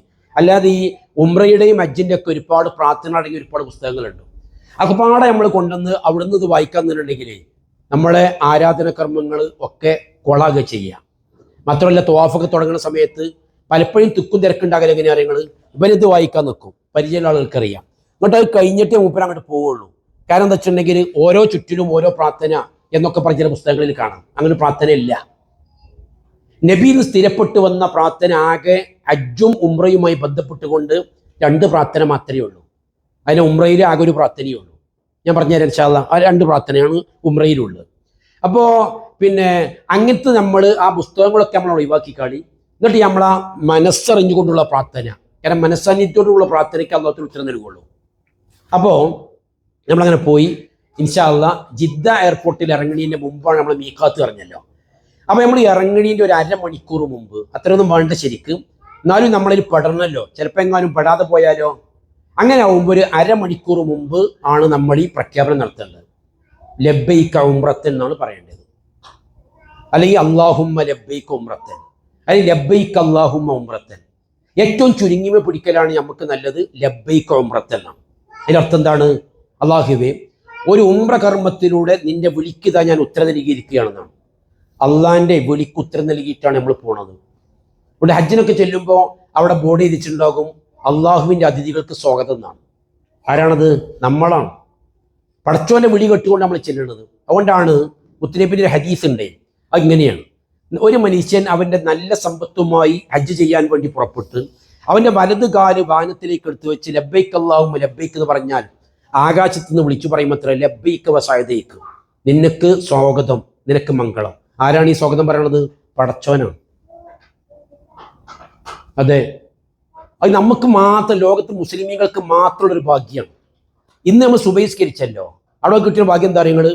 നമ്മൾ സുജൂദിന്റെ സ്ഥാനത്തേക്ക് നോക്കുന്നിടത്തോളം സമയം അള്ളാഹുത്തആല നമ്മൾ മുഖത്തേക്ക് നോക്കുന്നതാണ്. ഒന്ന് ആലോചിക്കുകയാണെങ്കിൽ ലോകത്തെ മുസ്ലിമീങ്ങൾക്കല്ലാതെ ഇന്നിൻ്റെ സുബഹിക്ക് റബ്ബിന്റെ മുഖത്തേക്ക് നോക്കി എന്ന് പറയാനുള്ള ഭാഗ്യം നമുക്കല്ല വളർക്കുള്ളത്. പക്ഷേ ആ സ്ഥാനം നമ്മൾ അങ്ങോട്ടൊന്നും നോക്കാൻ പാടില്ല. അങ്ങോട്ട് നോക്കുമ്പോൾ എന്ത് ചെയ്യും? അള്ളാഹുത്തആല മുഖം തിരിക്കും. അപ്പം നമ്മൾ അവിടേക്ക് തന്നെ നോക്കണം. ആ ഭാഗ്യമാണ് ഹജ്ജിനോ മക്കൾ ഉംറയിലോ മക്കളുള്ളതാണ്. അത് അള്ളാഹിന്റെ വിളിയാണ്.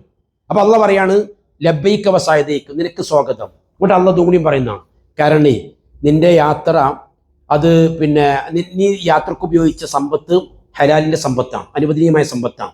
നിന്റെ യാത്ര പുണ്യകരമാണ്, അത് പാപഭംഗിരമല്ല, കുറ്റമുള്ളതല്ല എന്ന് പറയുന്നതാണ്. എന്നാൽ അതേ സമയത്ത് തന്നെ ഒരു മനുഷ്യൻ ഹറാമായ ധനം കൊണ്ട് പിന്നെ ആ സമ്പത്ത് ആവുമായിട്ടാണ് പുറപ്പെട്ടതെങ്കിലോ, എന്നിട്ട് അയാൾ ലബ്ബൈക്ക് അല്ലാഹുമ്മ ലബ്ബൈക്ക് എന്ന് പറയുമ്പോൾ ആകാശത്ത് വിളിച്ചു പറയുമ്പോൾ അത്ര ലാ ലബ്ബൈക വലാ സഅദൈക, നിനക്ക് സ്വാഗതമല്ല, നിനക്ക് മംഗളമല്ല. ഇത്രയും പൈസ മുടക്കി ഇത്രയും പ്രയാസങ്ങൾ സഹിച്ചിട്ട് പുറപ്പെടുന്ന ആളെ കുറിച്ച് ആലോചിച്ചൊക്കെ നിങ്ങൾ, നിനക്ക് സ്വാഗതമല്ല, നിനക്ക് മംഗളമല്ല. അതിൽ നമ്മൾ ഉണ്ടാകരുത്. നമ്മൾ ഹജ്ജിനല്ല, ഉംറക്കാണ്. അപ്പോൾ ആ അതിൽ എന്ത് ചെയ്ത് റബ്ബ് സ്വാഗതമല്ലാത്ത, റബ്ബ് സ്വീകരിക്കാത്ത ഒരു കർമ്മവുമായിട്ട് നമ്മൾ പോകാൻ പാടില്ല. ഇത് നമുക്ക് മാത്രമുള്ളൊരു ഭാഗ്യം. അപ്പം നമ്മൾ അവിടുന്ന് എന്താ വെച്ചിട്ടുണ്ടെങ്കിൽ പറഞ്ഞു, നമ്മൾ ഈ ലബ്ബൈക ഉംറത്ത് എന്ന് പറഞ്ഞു. ഇനി നമ്മൾ ഇഹ്റാമിലാണ്. അതിനാണ് ഇഹ്റാം പറയുക. എന്താ ഇഹ്റാം പറയുന്ന അർത്ഥം? ഹറാമാക്കൽ എന്നാണ്. എന്താ ഹറാമാക്കൽ? ഇതുവരെ അനുവദിക്കപ്പെട്ട കാര്യങ്ങളൊക്കെ എനിക്ക് എന്താണ്? ഹറാമാണ്. ഞാൻ തലമുറക്കൂല, പുരുഷന്മാരാണെങ്കിൽ ഞാൻ ഇനി വേണ്ടാത്തരങ്ങളിലില്ല, ഞാൻ ഇനി പിന്നെ മുടി മുറിക്കൂല, അതേപോലെ തന്നെ ഞാൻ സുഗന്ധദ്രവ്യം ഉപയോഗിക്കൂല. സുഗന്ധദ്രവ്യം എന്ന് പറഞ്ഞാൽ സോപ്പ് സുഗന്ധദ്രവ്യത്തിൽപ്പെട്ടതാണ്. അപ്പം ഇനി നമ്മൾ തഹല്ലുലാകണ വരെ സോപ്പ് ഉപയോഗിച്ച് കൈ കഴുകാനോ കുളിക്കാനോ പാടില്ല. തഹല്ലുലാകണ വരെ അത് കഴിഞ്ഞാൽ നമുക്ക് ഉപയോഗിക്കാവുന്നതാണ്. അതേപോലെ തന്നെ എന്നാൽ അതിന് മുമ്പ് നമ്മൾ സ്പ്രേ ഉപയോഗിച്ചിട്ടുണ്ടെങ്കിലോ, ഇപ്പം നമ്മൾ ഈ ഡ്രസ്സ് ധരിക്കുമ്പോൾ അതിലേക്ക് സ്പ്രേ അടിച്ചു, അതിൻ്റെ സ്മെല്ലുണ്ടാകുകയാണെങ്കിലോ ഒരു കുഴപ്പമില്ല. നബി സല്ലല്ലാഹു അലൈഹി വസല്ലമയ്ക്ക് ആയിഷ റളിയല്ലാഹു തആലയായിരുന്നു സുഗന്ധദ്രവ്യം പൂശി കൊടുത്തിരുന്നത് ഇഹ്റാം പ്രവേശിക്കുന്നതിന് മുമ്പ്. ഇഹ്റാം പ്രവേശിച്ചാൽ എന്തുണ്ടാവും? അതിൻ്റെ സ്മെല്ല് ഉണ്ടാവുമല്ലോ, അതിന് കുഴപ്പമില്ല. പക്ഷേ ഇഹ്റാമിൽ പ്രവേശിച്ചാൽ പിന്നീട് ചെയ്യാൻ പാടില്ലാത്തതാണ്. അപ്പോൾ നമ്മൾ പിന്നെ ഇതിൽ നമ്മൾ പോയി നമ്മൾ ഇത് പ്രഖ്യാപനം നടത്തി. ഇൻഷാ അല്ലാഹ് നമ്മൾ എയർപോർട്ടിൽ ഇറങ്ങുക. എയർപോർട്ടിൽ ഇറങ്ങിയിട്ടുണ്ടെങ്കിൽ നമ്മൾ ആൾക്കാർ അവിടെ ഉണ്ടാവും. നമ്മൾ നേരെ പോകുന്നത് പിന്നീട് നമ്മൾ റൂമിലേക്കാണ്. റൂമിലെത്തിക്കഴിഞ്ഞാൽ നമ്മൾ തീരുമാനം എടുക്കേണ്ടത് നേരത്തെ നമ്മൾ പറഞ്ഞല്ലോ, നമ്മൾ എപ്പോഴാണ് പിന്നീട് പുറപ്പെടേണ്ടത് എന്നുള്ള. കാരണം 10 മണിക്ക് നമ്മൾ എത്തിക്കഴിഞ്ഞാൽ എന്താണെങ്കിലും ഒരു 11 മണിയാവും നമുക്ക് അവിടെ നിന്ന് ഇറങ്ങണമെന്നുണ്ടെങ്കിൽ, ഒരു 10:30 10:45 നമുക്കാവും. 2 മണിക്കൂർ നമ്മൾ ഓടണമെന്നുണ്ടെങ്കിൽ പിന്നെ നമ്മൾ 1 1:30 2 മണിയൊക്കെയാണ് നമ്മളാകുക. പിന്നെ സുബഹിസ്കരിക്കാനുള്ള സമയം എന്ന് പറഞ്ഞാൽ ഇൻഷാ അല്ലാഹ് നമുക്ക് കാണാം, നമ്മൾ ആ സമയത്തോടെ എത്തുകയാണെങ്കിലും ഹറമക്ക് പോകുന്ന ആൾക്കാരെങ്ങനെ കാണാം. ആൾക്കാരങ്ങോട്ട് ഉറങ്ങാനല്ലേ വരുന്നത്, ആൾക്കാർ ഇബാദത്തിന് വേണ്ടി വരികയാണ്. അപ്പോൾ ഏത് സമയത്തും ഇങ്ങനെ നടന്നുകൊണ്ടിരിക്കും ആൾക്കാർ. അപ്പോൾ നമുക്ക് ഏറ്റവും നല്ലത് എന്താ വെച്ചിട്ടുണ്ടെങ്കിൽ അന്നിൻ്റെ സുബഹി നമ്മൾ റൂമിൽ നിസ്കരിച്ച്, ഞാൻ ഇതുവരെ ചെയ്യാത്തൊരു കാര്യമാണ്, മക്കത്തെത്തിയിട്ടുണ്ടെങ്കിൽ ഒരിക്കലും റൂം നിസ്കരിക്കലില്ല. പക്ഷെ അന്നിൻ്റെ സുബഹി നമ്മൾ റൂം നിസ്കരിച്ചിക്കാണ്ട് ആ നിസ്കാരം കഴിഞ്ഞാണ്ട് ആൾക്കാർ മടങ്ങിയതിന് ശേഷം നമ്മൾ പോയാൽ നമുക്ക് അതേ കാര്യം ഏറ്റവും നല്ലത്. കാരണം എന്താ പറയുക, നിങ്ങൾ ഒരു 2 മണിക്കൂറെങ്കിലും ഉറങ്ങിയിട്ടില്ലാണ്ടെങ്കിൽ ആ ഉംറ തന്നെക്കാരം, ആടിപ്പാടിക്കാണ്ടേക്കാരം. അപ്പോൾ ഒന്ന് നമ്മൾ ഫ്രഷ് ആകലാണ് നമുക്ക് ഏറ്റവും നല്ലത്. ഒന്ന് ഭക്ഷണം കഴിച്ച് രാവിലെ നാസ്തയെ കഴിച്ചിക്കാണ്ട് നമ്മൾ പിന്നെ കഴിക്കുമ്പോഴേക്ക് ഈ ആൾക്കാർ എന്ത് ചെയ്തിട്ടുണ്ടെങ്കിൽ അവിടെ നിന്ന് പോരും. അപ്പോൾ നമ്മളൊരു ഉറക്കച്ചൂട് മാറും ചെയ്യും. ഒരു 2 മണിക്കൂറൊക്കെ ഉറക്കാൻ കിട്ടിയിട്ടുണ്ടെങ്കിൽ 3 മണിക്കൂറൊക്കെ ഉറങ്ങാൻ കിട്ടിയിട്ടുണ്ടെങ്കിൽ നമ്മൾ ഉറക്കച്ചൂട് മാറും ചെയ്യും. എന്നാൽ നമ്മൾ അന്നിൻ്റെ സുബഹി മാത്രം, ഞാനതിനെതിരാണ് സാധാരണ. എന്താ സംഭവിച്ചിട്ടുണ്ടെങ്കിൽ, കാരണം ഹറം ആ ഒരു പ്രത്യേകത നമുക്ക് വേറെ കിട്ടൂലല്ലോ, അതുകൊണ്ട്. പക്ഷേ അത് നമുക്ക്, കാരണം നമ്മളിൽ വയസ്സായ ആൾക്കാരുണ്ടാവും, ഇനി വയസ്സല്ല ചെറുപ്പക്കാരാണെങ്കിൽ തന്നെ നല്ല ക്ഷീണം ഉണ്ടാവും. അപ്പോൾ അതിൽ ഏറ്റവും നല്ല അതാണ് ഈ സുബഹിസ്കാരം കഴിഞ്ഞിട്ട് നമ്മൾ പുറപ്പെടലായിരിക്കും നമുക്ക് ഏറ്റവും നല്ലത്. അത് നിങ്ങൾ പറഞ്ഞോളൂ, നിങ്ങളാണ് പറയേണ്ടത്.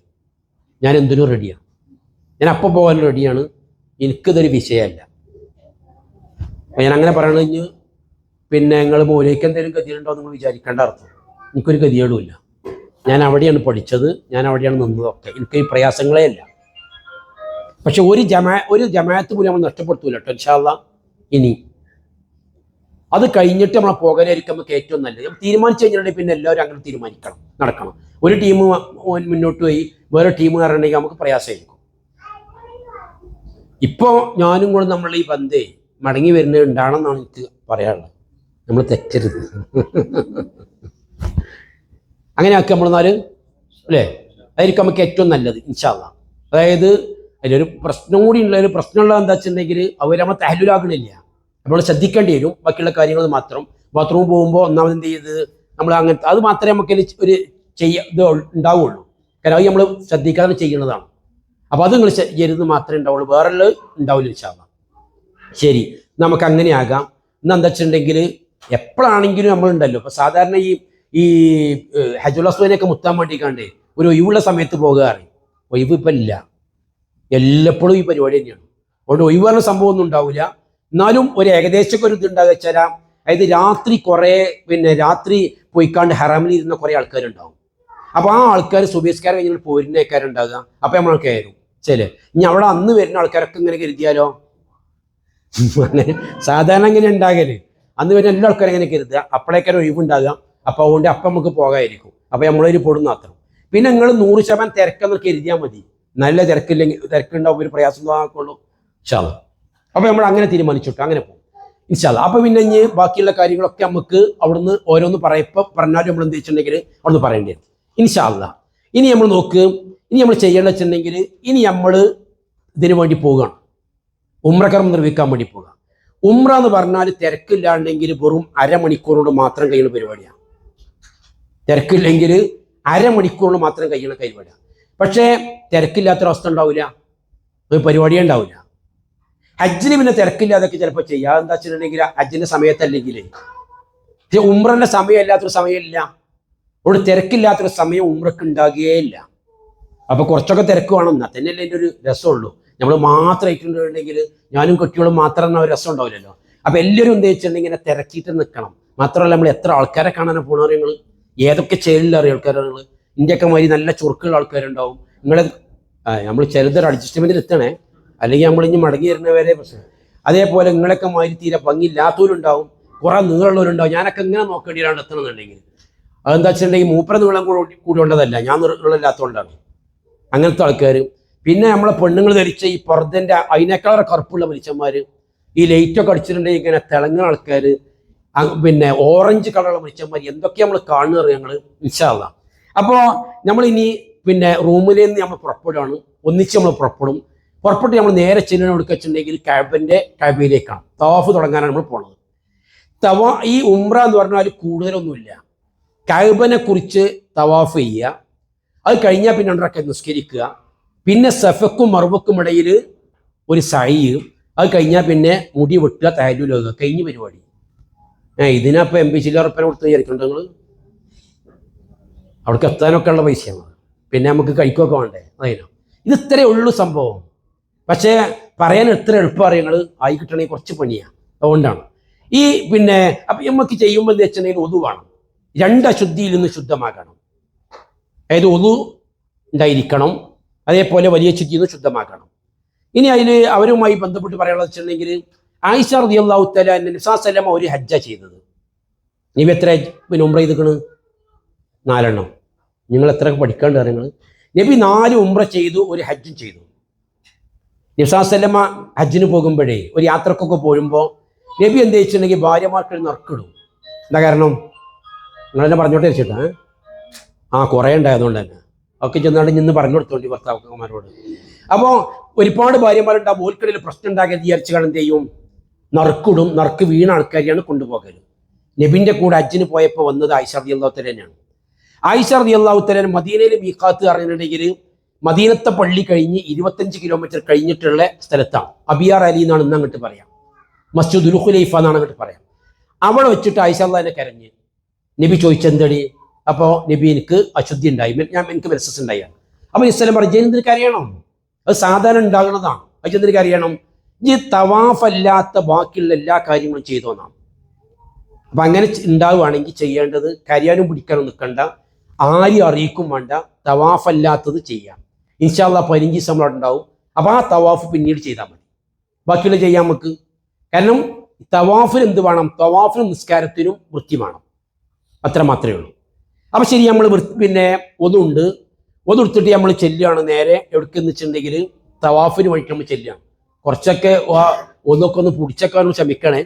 മറ്റേന്താ വെച്ചിട്ടുണ്ടെങ്കിൽ ഇത് പെരും പോക്ക് വെച്ചിട്ടുണ്ടെങ്കിൽ പിന്നെ എടുക്കണമെങ്കിൽ കുറച്ച് ഗതികേടാം.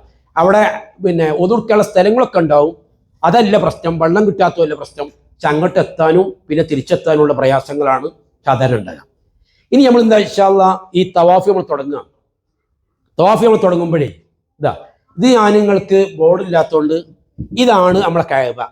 ഇത് നിങ്ങൾ ഫോട്ടോ എടുത്തുക്കാണ്ട് അതൊക്കൊന്നും അറിയില്ല, കസാല വെച്ചിക്കാണ്ട് കഅബ അറിഞ്ഞെന്ന് പറയാൻ നിൽക്കണ്ട. ഇത് മനസ്സിലാക്കാൻ വേണ്ടി പറയണതാണ്.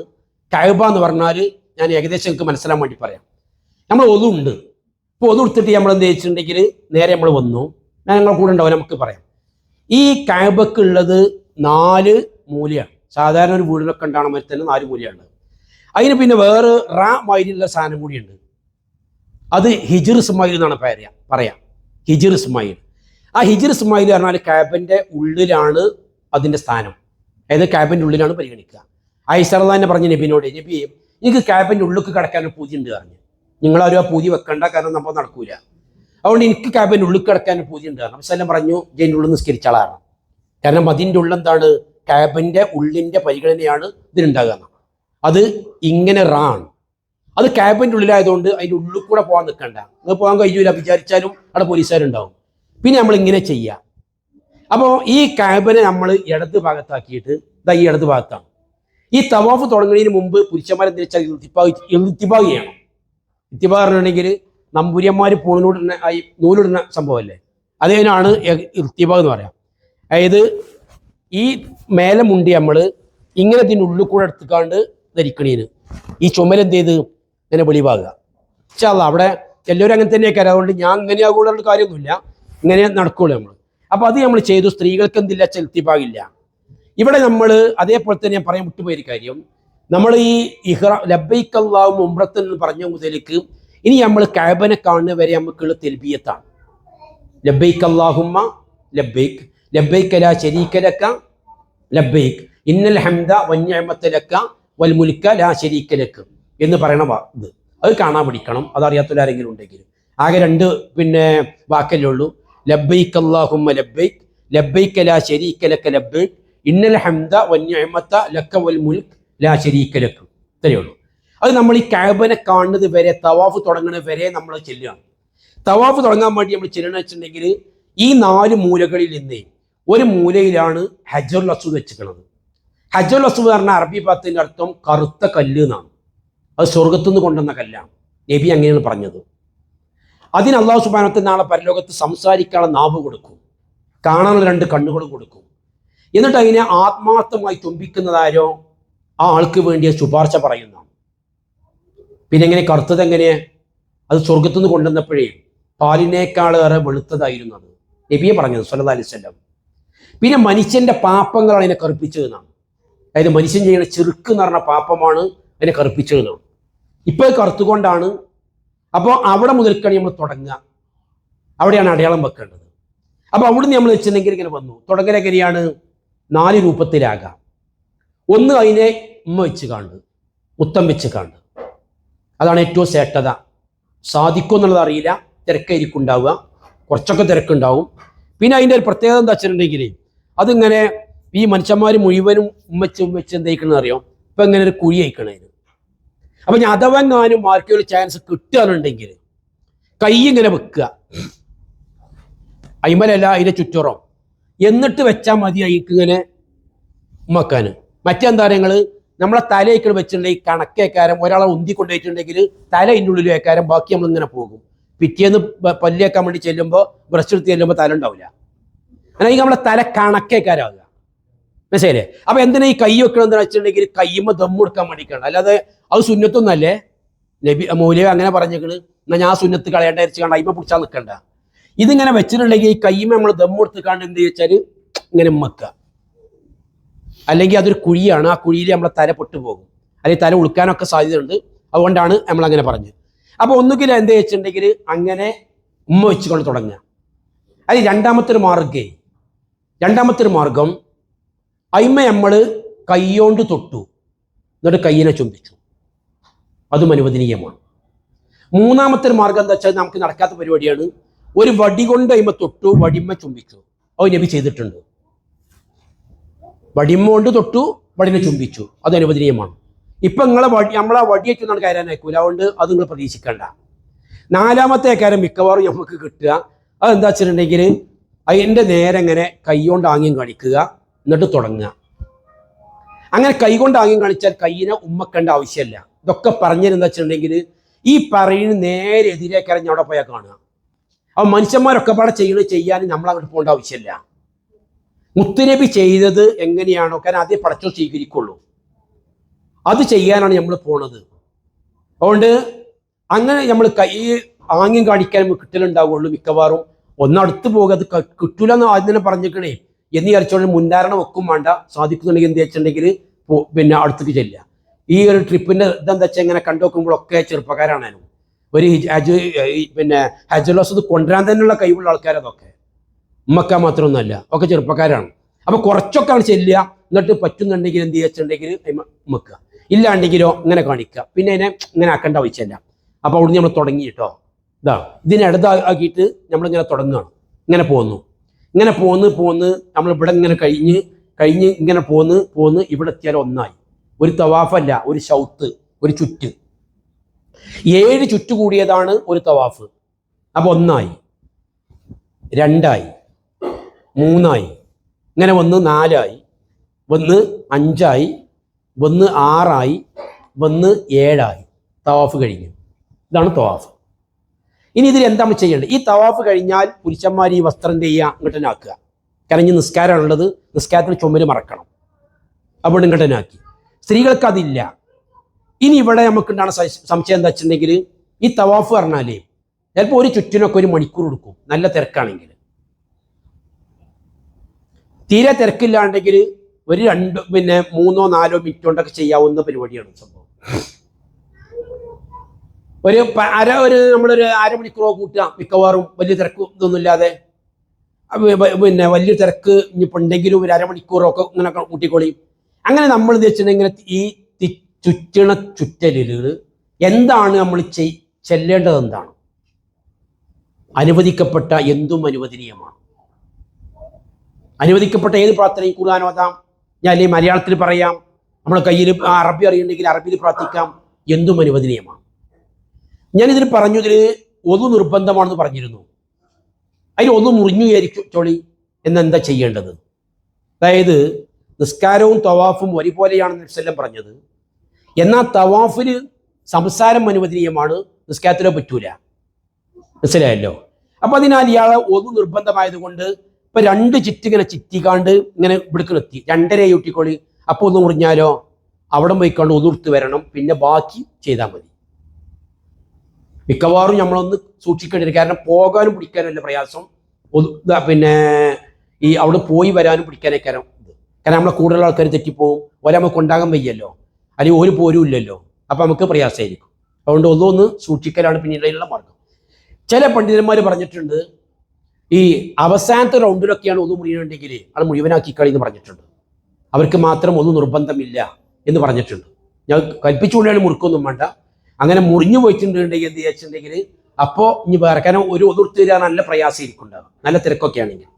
ശരി, അപ്പോൾ 7 ചുറ്റിൽ ചുറ്റിയിട്ടോ എന്തൊക്കെ ചെല്ലേണ്ടി പറഞ്ഞാൽ ഖുർആൻ ഓതാം, പ്രാർത്ഥന അനുവദനീയമാണ് ഒക്കെ. ഇതിൽ റസൂലുള്ളാഹി സ്വല്ലല്ലാഹു അലൈഹി വസല്ലം സുന്നത്താക്കിയ ഒരു പ്രാർത്ഥന മാത്രമാണ് ഇതിലുള്ളത്. അതെവിടെ വെച്ചിട്ടുണ്ടെങ്കിൽ ഈ ഹജ്ജുൽ വസ്തുദ് ഞാൻ പറഞ്ഞല്ലോ, ഹജ്ജുൽ വസ്തുദിന്റെ തൊട്ട് ബാക്കിലുള്ള ആ മൂല റുക്കുൽ യമാനി എന്നാണ് അതിന് പറയാം. അവിടെ മുതൽക്ക് ഇവിടം വരെ ഒരു പ്രാർത്ഥന അത് നിങ്ങൾക്ക് അറിയുന്നതാണ്. റബ്ബനാ ആതിനാ ഫിദ്ദുനിയ ഹസന വഫിൽ ആഖിറതി ഹസനതൻ വഖിനാ അദാബന്നാർ. അതാണ് നബി സ്ഥിരപ്പെട്ടു വന്നത്. വേറൊരു പ്രാർത്ഥനയൊന്നുമില്ലേ. അപ്പൊ ആ പ്രാർത്ഥന നമ്മൾ ഇവിടെ നിന്ന് ഇങ്ങനെ കണ്ട് അത് ചിലപ്പോ ഈ പിന്നെ തിരക്കിനനുസരിച്ച് ചിലപ്പോൾ 10 വട്ടം ചിലപ്പോൾ 20 വട്ടം ഒക്കെ ഉണ്ടാവും, ചിലപ്പോൾ 2 വട്ടമൊക്കെ ആകുമ്പോഴത്തേനും എന്ത് ചെയ്യും എത്തും.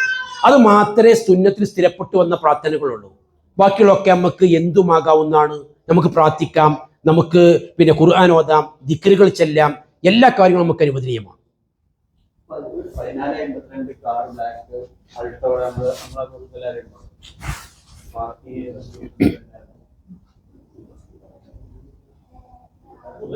ഇല്ലേ, നമുക്ക് നമ്മൾ ഫ്ലൈറ്റിന്റെ ആൾക്കാരല്ലേ, നമുക്കത്തെ കാറ്. അപ്പോൾ ഈ ഇത് കഴിഞ്ഞിട്ടാ താഫ് കഴിഞ്ഞ് നമ്മൾ ഈ സംശയങ്ങൾ ചോദിച്ചു പോകണം. നമ്മൾ ഈ എടുത്തിരുന്ന ഇൽത്തിബാഗ് നമ്മൾ എന്ത് വെച്ചിട്ടുണ്ടെങ്കിൽ കട്ടാക്കുകയും ചെയ്തു. ഇനി ഈ സ്ത്രീകൾക്ക് എന്താ പ്രാർത്ഥന, ഒക്കെ ഒരേ പ്രാർത്ഥന തന്നെ, കുഴപ്പമില്ല. ഒരു തെൽബിയെ തുറക്ക ചെല്ലാൻ പറ്റുമോ? അന്യ പുരുഷന്മാരില്ലെങ്കിൽ തെൽബിയെ തുറക്ക ചെല്ലാന്നാണ് സാധാരണഗതിയിൽ പണ്ഡിതന്മാർ പറയാം. അന്യപുരുഷന്മാരില്ലാത്തൊരു അവസ്ഥ നമുക്ക് ഉണ്ടാവില്ല. മനസ്സിലല്ലേ? നമ്മൾ വണ്ടിയിൽ നിന്നാകുമ്പോൾ നമുക്ക് നേരെ സംസാരിക്കാൻ, ബാക്കിയുള്ള കാര്യങ്ങൾക്ക് അനുവദനീയമാണ്. പിന്നെ നമ്മൾ ഫ്ലൈറ്റിലാകുമ്പോൾ എന്താ വെച്ചിട്ടുണ്ടെങ്കിൽ പിന്നെ അന്യ ആൾക്കാരുണ്ടാകും. അപ്പോൾ അവിടെ നിന്ന് നിങ്ങൾ സൗണ്ട് കുറക്കുക എന്നുള്ളതാണ് അതിൽ ചെയ്യേണ്ടത്. പിന്നെ അതേപോലെ തന്നെ നമ്മൾ വേറെ ബന്ധപ്പെട്ടൊന്നുമില്ല. പിന്നെ നമ്മൾ ഇത് കഴിഞ്ഞിട്ടുണ്ടെങ്കിൽ നമ്മൾ ഉദ്ദേശിച്ചിട്ടുണ്ടെങ്കിൽ നേരെ വന്നു മഖാം ഇബ്രാഹിം എന്ന് പറഞ്ഞ സ്ഥലമാണ്. മഖാം ഇബ്രാഹിം എന്ന് പറഞ്ഞാൽ ഇബ്രാഹിം നബി നിന്ന സ്ഥലം എന്ന് മാത്രമേ ഉള്ളൂ. ഇബ്രാഹിം നബി കഅബ ഉണ്ടാക്കാൻ വേണ്ടിക്കണ്ടേ ഇബ്രാഹിം നബിയും മകൻ ഇസ്മായിലും നിന്നു കൊടുത്തിരുന്നൊരു കല്ലുണ്ടായിരുന്നു. അതായത് ഉയരം ഉണ്ടാകുമ്പോൾ അവിടെ നിൽക്കാൻ വേണ്ടിക്കാണ്ട്, പൊന്തിക്കാൻ വേണ്ടിക്കാണ്ട്. ആ കല്ലാണ് ഇന്ന് ആ കാണുന്ന സ്ഥലത്തിൻ്റെ ഉള്ളിൽ കൊണ്ടേക്കാണ് വെച്ചിരിക്കുന്നത്. മഖാം ഇബ്രാഹിം നിന്ന സ്ഥലം. അപ്പൊ അതിന്റെ പിന്നിൽ നമ്മൾ 2 റക്അത്ത് സുന്നത്ത് നിസ്കരിക്കണം. അത് എത്ര ബാക്കിലേക്കും പോകാം, പക്ഷേ അതിന്റെ പിന്നിലായിരിക്കണം. എന്താ സംഭവിച്ചിട്ടുണ്ടെങ്കിൽ ചിലപ്പോൾ അതിന്റെ പിന്നിന്ന് അവിടെ തന്നെ നിസ്കരിക്കുന്ന സ്ഥലം ഉണ്ടാവില്ല. പക്ഷെ ആ സ്ഥലം ചിലപ്പോൾ നമുക്ക് അങ്ങനെ പോയിട്ട് എവിടുന്നും ആകാം. തിരക്കാണെങ്കിൽ എത്രയും പോകാം. അതിന്റെ പിന്നിൽ 2 റക്അത്ത് സുന്നത്ത് നിസ്കരിക്കുക. ആ സുന്നത്തിലുള്ള ആ നിസ്കാരത്തിൽ ഉള്ളത് നമുക്കറിയുന്ന കാര്യമാണ്. ആദ്യത്തെ റക്അത്തിൽ ഫാത്തിഹ സൂറത്ത്, അതിന് ശേഷം ഖുൽ യാ അയ്യുഹൽ കാഫിറൂനും, രണ്ടാമത്തെ റക്അത്തിൽ ഫാത്തിഹയ്ക്ക് ശേഷം ഖുൽ ഹുവല്ലാഹു അഹദ്, ഈ സൂറത്തുമാണേലും അതിന് സുന്നത്ത്. അതും അത് കഴിഞ്ഞാൽ പിന്നീട് ഇനി സഫയിലേക്ക് നമ്മൾ കയറുകയാണ്. ഇത് കഴിഞ്ഞാൽ വിശ്വാസന ചെയ്യാനുള്ള ഒരു കാര്യം എന്താ വെച്ചാൽ സംസം വെള്ളം നല്ലോണം കുടിക്കും നബി.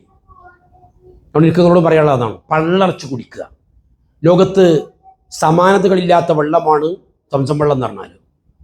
നബിസ്വല്ലല്ലാഹു കാലത്ത് നബി സല്ലല്ലാഹു അലൈഹി വസല്ലം മദീനയിലേക്ക് കൊണ്ടുപോയിരുന്നു. രോഗികൾക്ക് മേലിൽ ചരിച്ചു കൊടുത്തിരുന്നു. അതേപോലെ കാരണം സംസം വെള്ളത്തിന് പ്രത്യേകത നബി പറഞ്ഞിട്ടുണ്ടെങ്കിൽ മാവു സംസാരിമാ ശുരിബല, എന്തിനാണോ സംസം വെള്ളം കുടിക്കുന്നത് അത് അതിനുള്ളതാണ്. അതായത് രോഗത്തിന് മരുന്നാണ്. ഷിഫാഉ സഖ്മിൻ, രോഗത്തിന് മരുന്നാണ്. വത്വആമു തുആമിൻ, വിശക്കുന്ന ഒരു ഭക്ഷണമാണ്. അപ്പൊ എന്തിനു വേണ്ടിയാണ് കുടിക്കണതിനുള്ളതാണ്.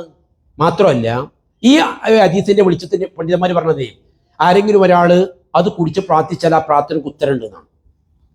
ഞാൻ എന്തിനു വേണ്ടിയാണ് കുടിക്കണത് അതിനുള്ളതാണ്. നമുക്കൊക്കെ എത്ര ആഗ്രഹങ്ങളുണ്ട് അല്ലേ, എത്ര പ്രയാസങ്ങളുണ്ട് നമുക്കൊക്കെ. നമ്മളിപ്പോ ഈ പോണ ഇടങ്ങേറ് നമ്മുടെ മനസ്സിലുണ്ട്, പിന്നെ നമ്മുടെ വീട്ടിലുള്ള ബുദ്ധിമുട്ടുകളുണ്ട്. ഈ ഇടങ്ങേറുകളും പ്രയാസങ്ങളൊക്കെ തീർക്കാനേ പടച്ചറബിന് മാത്രമേ കഴിയുള്ളൂ. ഓനോട് നമ്മൾ തുറന്ന് പറയുന്ന ഒരു അവസരമാണ് ഇതുള്ളത്. അപ്പൊ നമ്മൾ ഈ പിന്നെ പ്രാർത്ഥനയ്ക്ക് ഉത്തരം കിട്ടണം ഇങ്ങനത്തെ ചില കാര്യങ്ങളൊക്കെ ഉണ്ടല്ലോ, ആ കാര്യങ്ങൾ നമ്മൾ ചെയ്യാം, അടുത്തോട് പ്രാർത്ഥിക്കുക. അപ്പൊ എല്ലാ സമയത്തും ഈ പിന്നെ സംസം വെള്ളം കുടിക്കുക, എന്നിട്ട് നമ്മൾ പ്രാർത്ഥിക്കുക, ആ പ്രാർത്ഥനയ്ക്ക് ഉത്തരമുണ്ട്. ഈ സംസം വെള്ളം അത് മാത്രം കുടിച്ചു ദിവസമല്ല. കാരണം എന്താ പറയുക, നിങ്ങൾ സംസം വെള്ളം കുടിക്കുക എന്നുള്ളത് നിഫാക്ക് വരാതിരിക്കാനുള്ള കാരണമാണെന്നാണ്, കാപ്പട്യം വരാതിരിക്കാനുള്ള കാരണമാണ് പള്ളർച്ച കുടിച്ചിട്ടുണ്ടെങ്കിൽ. ഇനി നമ്മൾ എന്താ വെച്ചിട്ടുണ്ടെങ്കിൽ ഈ പിന്നെ വെള്ളം കുടിച്ച് പിന്നെ നമ്മൾ നേരെ പോകേണ്ടത് സഫ എന്ന് പറഞ്ഞ പർവ്വതത്തിലേക്കാണ്. സഫയും മർവയും എന്ന് പറഞ്ഞാൽ ചെറിയ 2 പർവ്വതങ്ങളാണ്. ഇന്ന് അതവിടെ വലിയ മരയൊന്നും വെച്ച് കാണൂല, ഒക്കെ മറബിൾ ഇട്ടിക്കാണ്. കാരണം എന്നാലാണ് നടക്കാൻ പറ്റുള്ളൂ. അപ്പൊ അവിടെ നമ്മൾ കയറി കഴിഞ്ഞാൽ, ഈ സഫയിലേക്ക് നമ്മൾ എത്തിക്കഴിഞ്ഞാൽ പിന്നീട് നമ്മൾ ചെയ്യേണ്ട ഒരു കാര്യം എന്താ വെച്ചാൽ, അപ്പോൾ ഒന്നും മുറിഞ്ഞൂട്ടിക്കോളി, യാതൊരു പ്രശ്നമല്ല. കാരണം അതിന് ഒന്നിനും നിർബന്ധമല്ല. അത് ഹറമിന്റെ പുറത്താണ്. ഹറമിന്റെ പുറത്ത് പറഞ്ഞാൽ പള്ളിക്ക് പുറത്താണ്. അപ്പൊ നമുക്കത് പ്രശ്നമല്ല. ഇനി അവിടെ എത്തിക്കഴിഞ്ഞാൽ നമ്മൾ എന്ത് വെച്ചാൽ നേരെ കഅബയിലേക്ക് തിരിഞ്ഞേക്കുക. അപ്പൊ ഞാൻ ഈ നിൽക്കണ ഒരു രൂപത്തിലേക്കാരം കഅബ വിക്കാറും അവിടെയൊക്കെ ഉണ്ടാകുക. അപ്പൊ ഇങ്ങനെ നിൽക്കുക, 2 കൈ ഉയർത്തുക, എന്നിട്ട് നമ്മൾ പ്രാർത്ഥിക്കുക. ലാ ഇലാഹ ഇല്ലല്ലാഹു വഹ്ദഹു ലാ ശരീക ലഹു ലഹുൽ മുൽക്കു വലഹുൽ ഹംദു വഹുവ അലാ കുല്ലി ഷൈഇൻ ഖദീർ. നമുക്കറിയണമല്ലേ? ആണ്.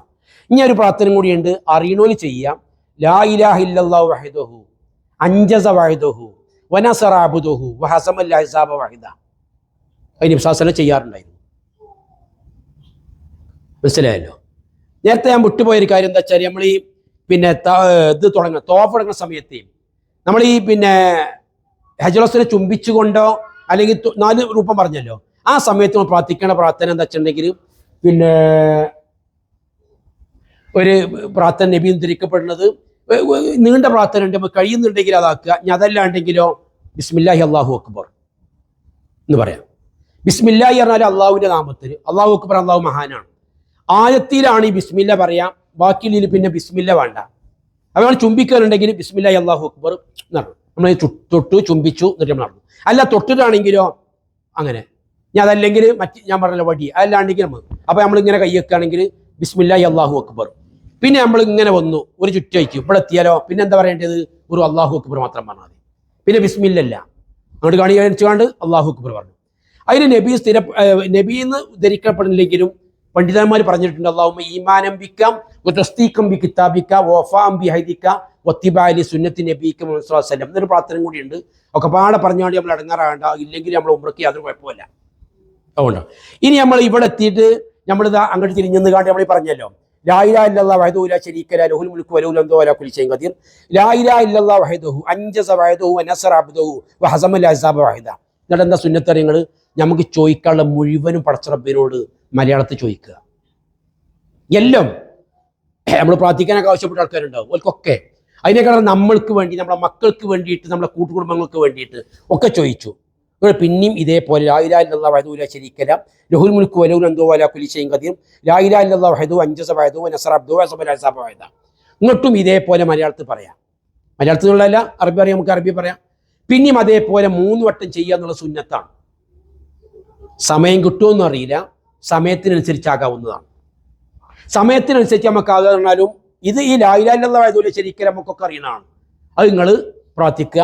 എന്നിട്ട് എന്തെങ്കിലും ഒന്ന്, പടച്ചോനെ പുറത്തു കൊണ്ട റബ്ബ്, അല്ലെങ്കിൽ എൻ്റെ പാപ്പങ്ങൾ എനിക്ക് പുറത്തുള്ള റബ്ബ്, എൻ്റെ മകൾക്ക് കല്യാണം ഉണ്ടാക്കുക റബ്ബ്, അല്ലെങ്കിൽ ഞങ്ങൾക്ക് എൻ്റെ മകന് നല്ലൊരു ജോലി ശരിയായി കൊടുക്കുക റബ്ബ്, ഇങ്ങനത്തെ എന്തെങ്കിലും ഒന്ന് പറയാം നമ്മൾ. എന്നിട്ട് പിന്നെ ലാ ഇലാഹ ഇല്ലല്ലാഹു വഹ്ദഹു ലാ ശരീക ലഹു പറയാം. പിന്നെ നമ്മൾ അതേപോലെ പ്രാർത്ഥിക്കുക സുന്നത്ത 3 വട്ടം.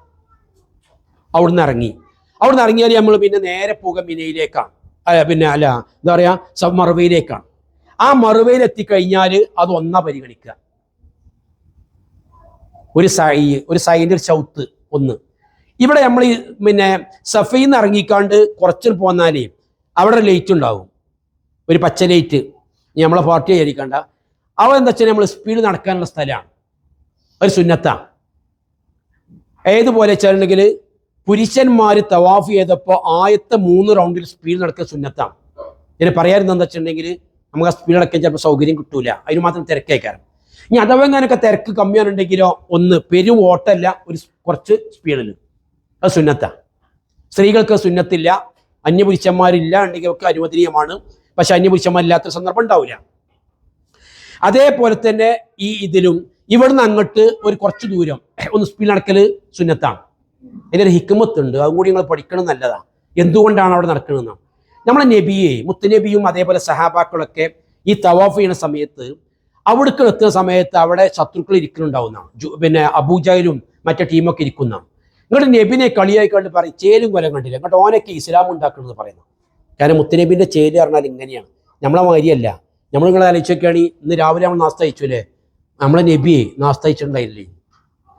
നേരെ വരും ആയിഷാദാനോട് ചോദിക്കും, എൻ്റെ അടുത്ത് എന്തെങ്കിലും ഉണ്ടടി ചോദിക്കും. ഇല്ല പറഞ്ഞാൽ എനിക്കിന്ന് നോമ്പാണ് അറിയും.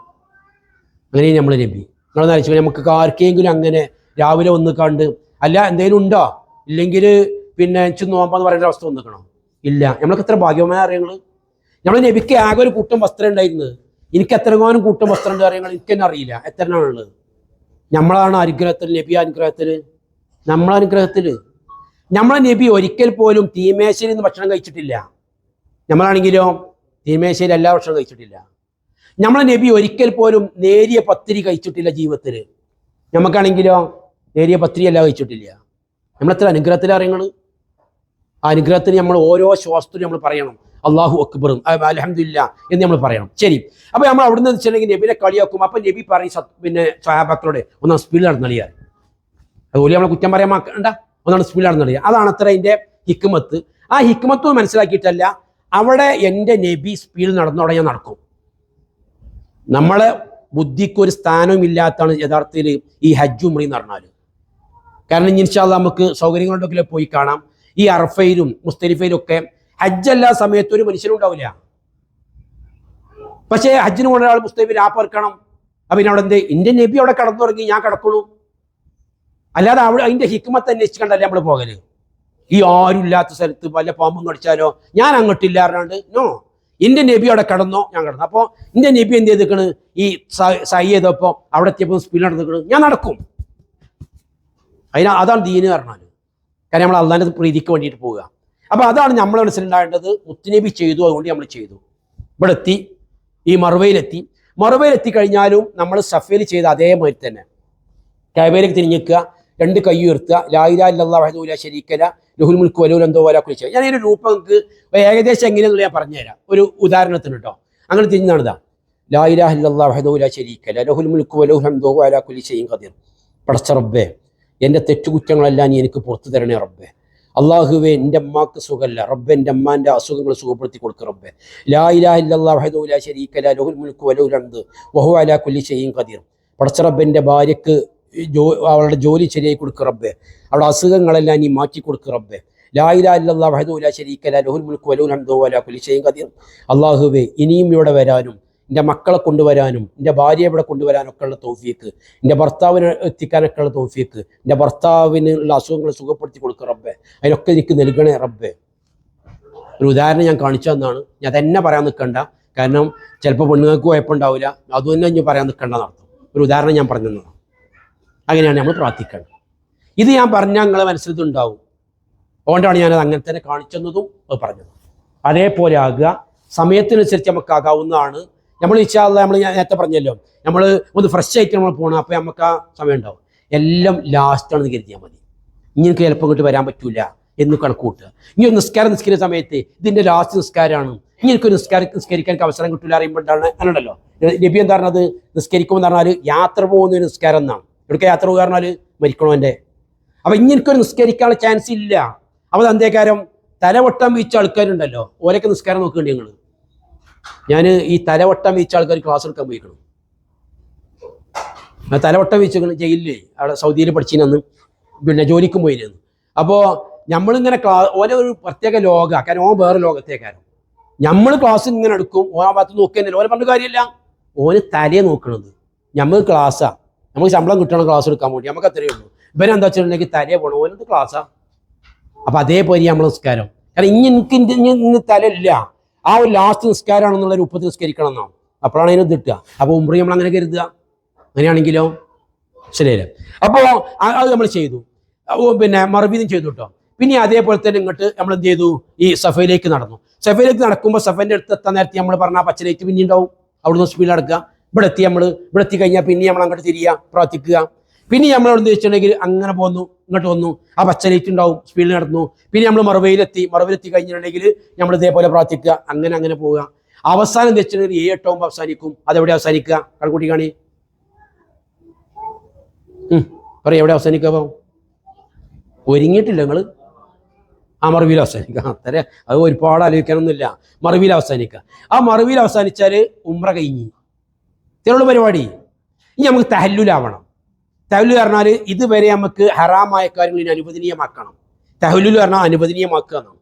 അപ്പോൾ ഇനി അനുവദനീയമാക്കണം. അതിനെന്താ തഹല്ലുലാക്കാനുള്ള മാർഗം എന്താണ്? അത് മുടി വെട്ടലാണ്, മുടി കളയലാണ്. എനിക്ക് നിങ്ങൾ പറയാനുള്ളത് എന്താ വെച്ചാൽ, റസൂലുള്ളാഹിൻ്റെ സഹാബാക്കൾ തല കൊടുത്ത മതമാണ് ഇസ്ലാം മതം എന്ന് പറഞ്ഞാൽ. അവിടെ നമ്മൾ ഈ മുടിയെങ്കിലും പടച്ചുറപ്പിന് കൊടുക്കണം.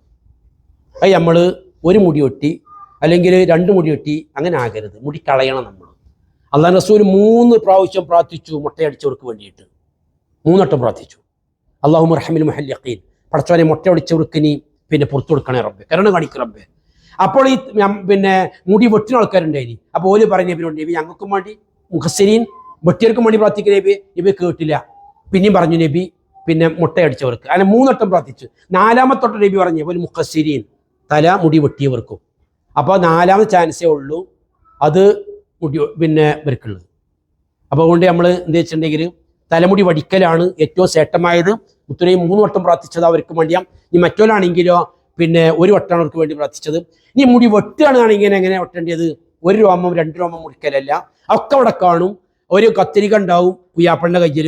ഇങ്ങോട്ട് പുയ്യാപ്പള പുതിയണ്ണിനെ ഒട്ടി കൊടുക്കും. പുതിയണ്ണ് നമ്മളൊരു മുടി ഇട്ടാൻ അങ്ങോട്ട് പോകണ്ട, അത് അവിടെ വേറെ ആൾക്കാരുണ്ടാവും.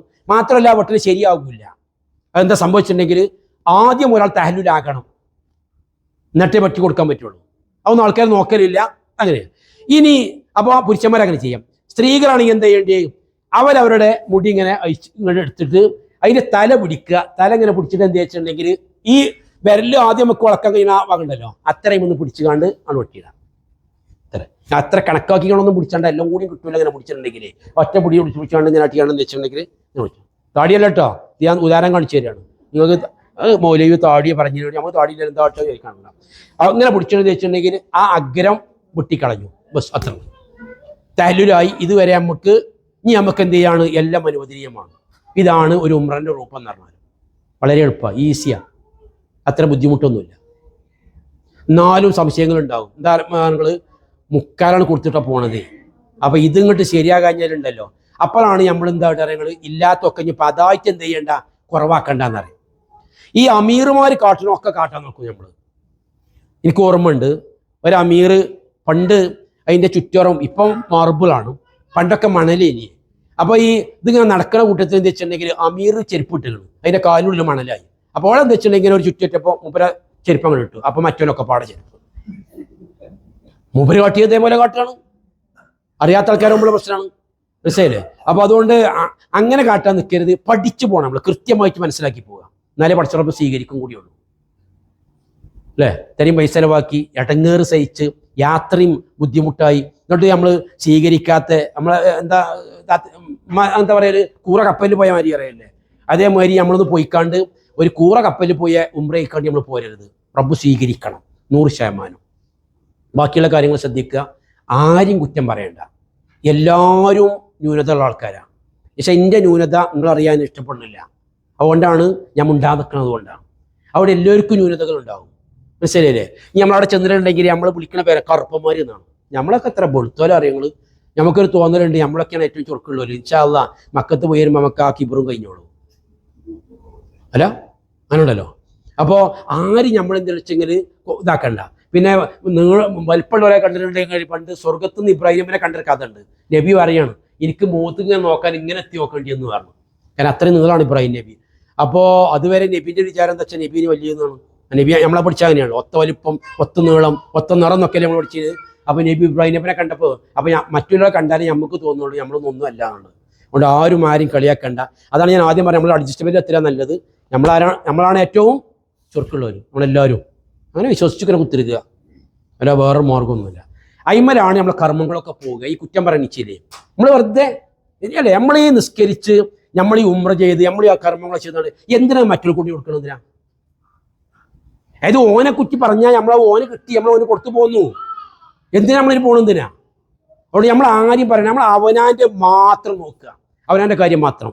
ഞാൻ അവനാൻ്റെ കാര്യം മാത്രം എന്ന് പറഞ്ഞിട്ടുണ്ടെങ്കിൽ അത് എന്നോട് മൗലവി പറയണമെന്ന് വെച്ചാൽ സ്വന്തം കാര്യം മാത്രം നോക്കാനാണ്. മറ്റൊരാൾ വീണിട്ടുണ്ടെങ്കിൽ അതല്ല കേട്ടോ, നമ്മളൊരു ടീമാണ്, നമ്മളൊന്നാണ്. അതുകൊണ്ട് നമ്മളെന്ന് വെച്ചിട്ടുണ്ടെങ്കിൽ പരസ്പരം അങ്ങോട്ടൊക്കെ നോക്കി പരിഹരിച്ചു പോയാൽ കുറ്റം പറയണ്ടെന്ന് ഞാൻ പറഞ്ഞോളൂ, അല്ല മറ്റുള്ളവരെ നോക്കണ്ട എന്നുള്ളതല്ല. സാധാരണ പോയി വന്നാലുള്ള ഒരു തെറ്റാണ് എന്താ വെച്ചാൽ അറിയുന്നത്, എൻ്റെ മനസ്സിലെന്താണെന്ന് വെച്ചാൽ നിങ്ങളൊക്കെ എനിക്ക് ഹിദ്മത്ത് ചെയ്യണമെന്നാണ് എൻ്റെ മനസ്സിലുണ്ടാകുക. സാധാരണ എങ്ങനെയാണ് നിങ്ങളൊക്കെ മനസ്സിലുണ്ടാകുക എന്താ വെച്ചിട്ടുണ്ടെങ്കിൽ എല്ലാവരും എനിക്ക് ഹിദ്മത്ത് ചെയ്യണമെന്നാണ്. അവസാനമാണ് തെറ്റല്. അപ്പം അങ്ങനെയല്ല, അവനവൻ്റെ കാര്യം അവനാ നോക്കുക. അതേപോലെ തന്നെ മറ്റുള്ളവരെ സഹകരിച്ച് കൊണ്ട് നമ്മൾ മുന്നോട്ട് പോവുക. ഇത്രയാണ് നമുക്കിത് പറയാനുള്ളത്. ഇനി നിങ്ങൾക്ക് ഇതിൽ എന്തെങ്കിലും സംശയങ്ങൾ ഉണ്ടെങ്കിൽ ചോദിച്ചോളി. ചോദിക്കാതെ പോകരുത്, പഠിക്കാതെ പോകരുത്.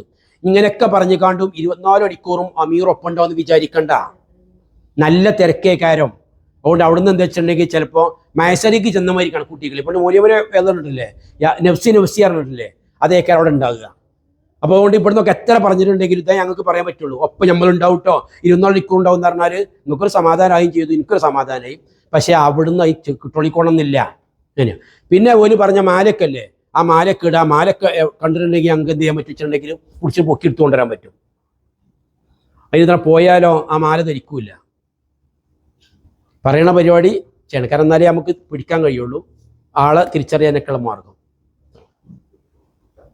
ഇനി ഞാൻ പറഞ്ഞ ഉംറയിൽ എന്തെങ്കിലും ഇതുള്ള ചോദിച്ചോളി.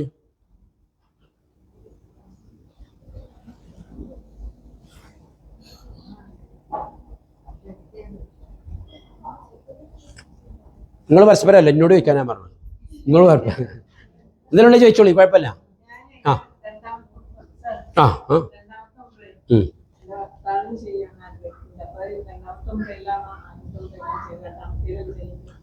നമ്മൾ മറ്റൊരാൾക്ക് വേണ്ടി പിന്നെ ഉംറ ചെയ്യുക എന്നുള്ളത് ശരിക്കും ഹദീസിൽ വന്നിട്ടില്ല. ഹദീസിൽ വന്നത് ഹജ്ജാണ്, മറ്റൊരാൾക്ക് വേണ്ടി ചെയ്യണം. ഇനി നമ്മൾ ചെയ്യണത് അങ്ങനെയാണെങ്കിൽ ആദ്യം അവന് വേണ്ടി ചെയ്യണം. അതെ അതെ. അപ്പം എന്താ വെച്ചാൽ നിങ്ങൾ ആദ്യത്തെ ഉംറ നിങ്ങൾക്ക് വേണ്ടി ചെയ്യുക, നിങ്ങൾ അതിന് പോവുക. രണ്ടാമത്തെ ഉംറ ഭർത്താവിന് വേണ്ടി ചെയ്യാം. നബി സല്ലല്ലാഹു അലൈഹി വസല്ലമയെ ഒരു യാത്രയിൽ ഒരു ഉംറ ചെയ്തിട്ടുള്ളൂ കേട്ടോ. നബിയുടെ സുന്നത്തതാണ്. പക്ഷെ നമ്മൾ മീക്കാത്ത് വിട്ടടക്കും. ആ മീക്കാത്ത് വിട്ടടക്കും നമുക്ക് രണ്ടാമത്തെ ഉംറ അനുവദനീയമാണ്, ആകാവുന്നതാണ്, കുഴപ്പമില്ല. അപ്പം അത് ഭർത്താവിന് വേണ്ടി ചെയ്യുക. ഇത് ഒന്നാമത്തെ നിങ്ങൾക്ക് വേണ്ടി ചെയ്യാം. ഇനിയിപ്പോൾ മറ്റൊരാൾക്ക് വേണ്ടി ഉംറ ചെയ്യണം എങ്ങനെ ചെയ്യേണ്ടി അറിയാമോ? എങ്ങനെയാണ്? കർമ്മങ്ങളൊക്കെ ഒരേമാതിരി ലബ്ബൈക്ക ഉംറത്ത് എന്ന് പറഞ്ഞില്ലേ, അവിടെ ലബ്ബൈക്ക അൻ എന്ന് പറഞ്ഞിട്ട് ഭർത്താവിൻ്റെ പേര് പറയാം, എന്നിട്ട് ഉംറത്ത് എന്ന് പറയാം. ഉദാഹരണത്തിന് ഭർത്താവിൻ്റെ പേര് മുഹമ്മദ് ആണെങ്കിൽ ലബ്ബൈക്ക അൻ മുഹമ്മദിൻ ഉംറത്തൻ, ലബ്ബൈക്ക അൻ മുഹമ്മദിൻ ഉംറത്തൻ, മുഹമ്മദിന് വേണ്ടി ഉംറയിലൂടെ നിന്റെ വിളിക്കുത്തതിനെ കൂടി ഞാൻ വന്നിരിക്കുന്നു. ഞാൻ പറഞ്ഞു തരുന്നു ഇൻഷാ അല്ലാഹ്. അപ്പോൾ നമുക്ക് ഓർമ്മ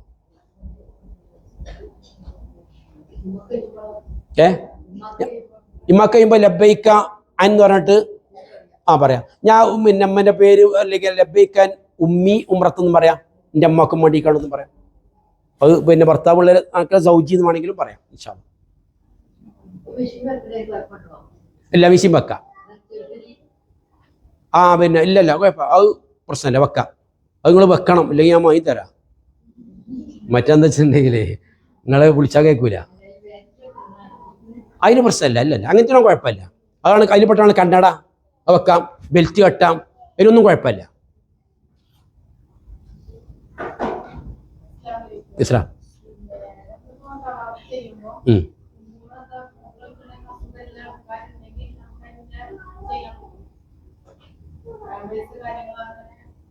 അത് കുഴപ്പമില്ല, ഒരു കുഴപ്പമില്ല. ഇല്ല ഇല്ല ഇല്ല.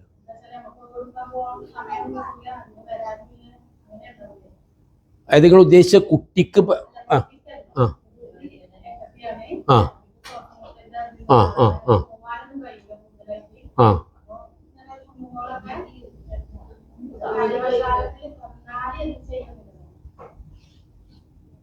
നമുക്ക് ഒറ്റക്ക് പറയാം കേട്ടോ. പിന്നെ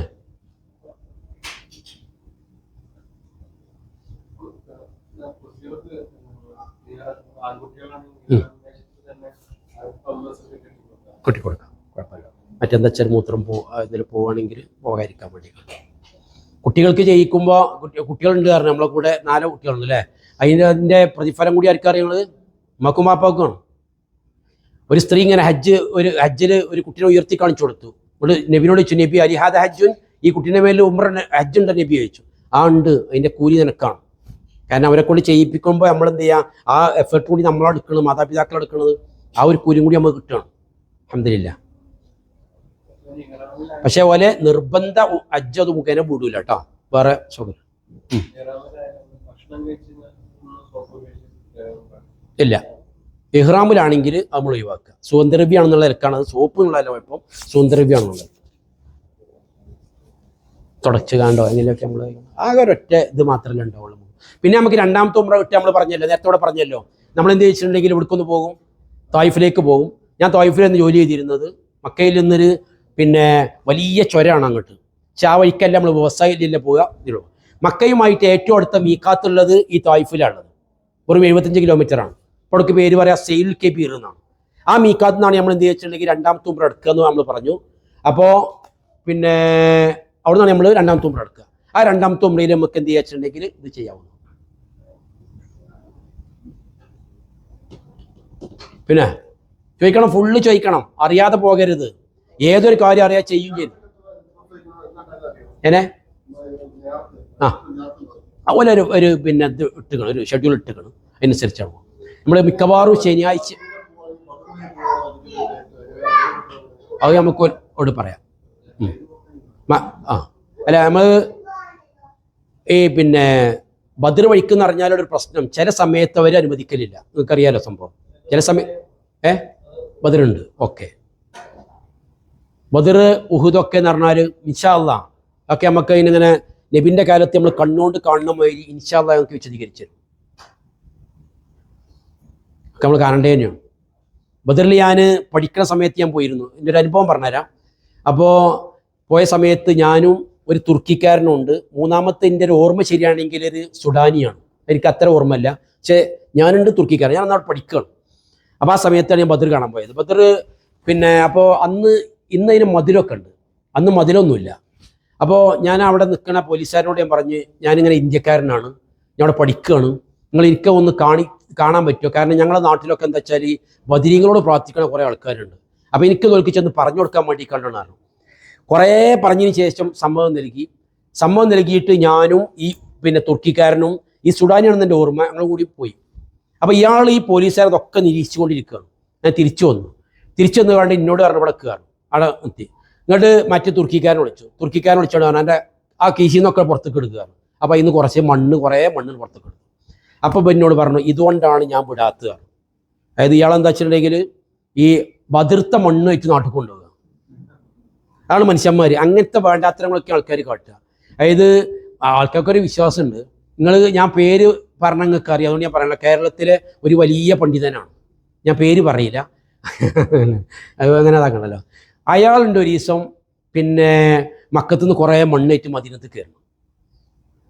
അപ്പോൾ എന്താ വെച്ചിട്ടുണ്ടെങ്കിൽ, അപ്പോൾ മദീനത്തൊരു പണ്ഡിതനുണ്ട്, ഇൻഷാ അല്ലാഹ് സൗകര്യം ഉണ്ടെങ്കിൽ നമ്മളയാളെ ക്ലാസ് ചെയ്യാൻ സംഘടിപ്പിക്കാൻ നോക്കാം. ഡോക്ടർ അഷ്റഫ് മൗലവി വലിയൊരു പണ്ഡിതനാണ്, കാസർഗോട്ടുകാരനാണ്. 40 കൊല്ലം, ഒരു 50 കൊല്ലമായിട്ട് അവിടെ ആണ് ജോലി. ഞാൻ പഠിച്ച ഇസ്ലാമിക് യൂണിവേഴ്സിറ്റിയിലാണ് ജോലി. ആ ആള് പിന്നെ ഇയാളോട് സംസാരിക്കാനായിട്ട് ചോദിച്ചു, ഇതെന്താ ചോദിച്ചു. അപ്പോൾ നായി തൊടാത്ത മണ്ണാണ് കാരണം. മക്കത്തുള്ള അത്ര നായ്ക്കൾ പുളിക്കലും കൂടി ഉണ്ടാവില്ല.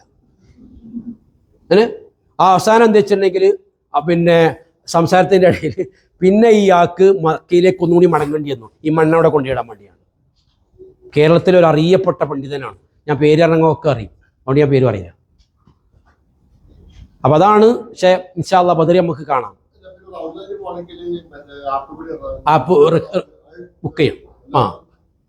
അത് നമ്മൾ ഇതിൽ തന്നെ ബുക്ക് ചെയ്യലുണ്ടാവും. ചിലപ്പോൾ നമ്മളെ ഫോൺ ഉപയോഗിക്കേണ്ടി വരും, കാരണം വ്യക്തികൾക്ക് കിട്ടുകയാണെങ്കിൽ. ഒന്നിച്ച് കിട്ടാതെയാണെന്നുണ്ടെങ്കിൽ അങ്ങനെയല്ല, മൊത്തത്തിൽ എടുക്കാൻ പറ്റും. അതെ ഒരു ട്രൈ ചെയ്യുന്നുണ്ട്, ക്ഷമിക്കുന്നുണ്ട്, അങ്ങനെയാണ് സാധാരണ ചെയ്യുക. പക്ഷെ അങ്ങനെ ഇല്ലാണ്ടെങ്കിൽ ചിലപ്പോൾ നമ്മൾ അവനവൻ്റെ ഫോൺ ഉപയോഗിച്ചുകൊണ്ട് ചെയ്യേണ്ടി വരും, ചിലപ്പോൾ ഒരു പ്രയാസമായിരിക്കും.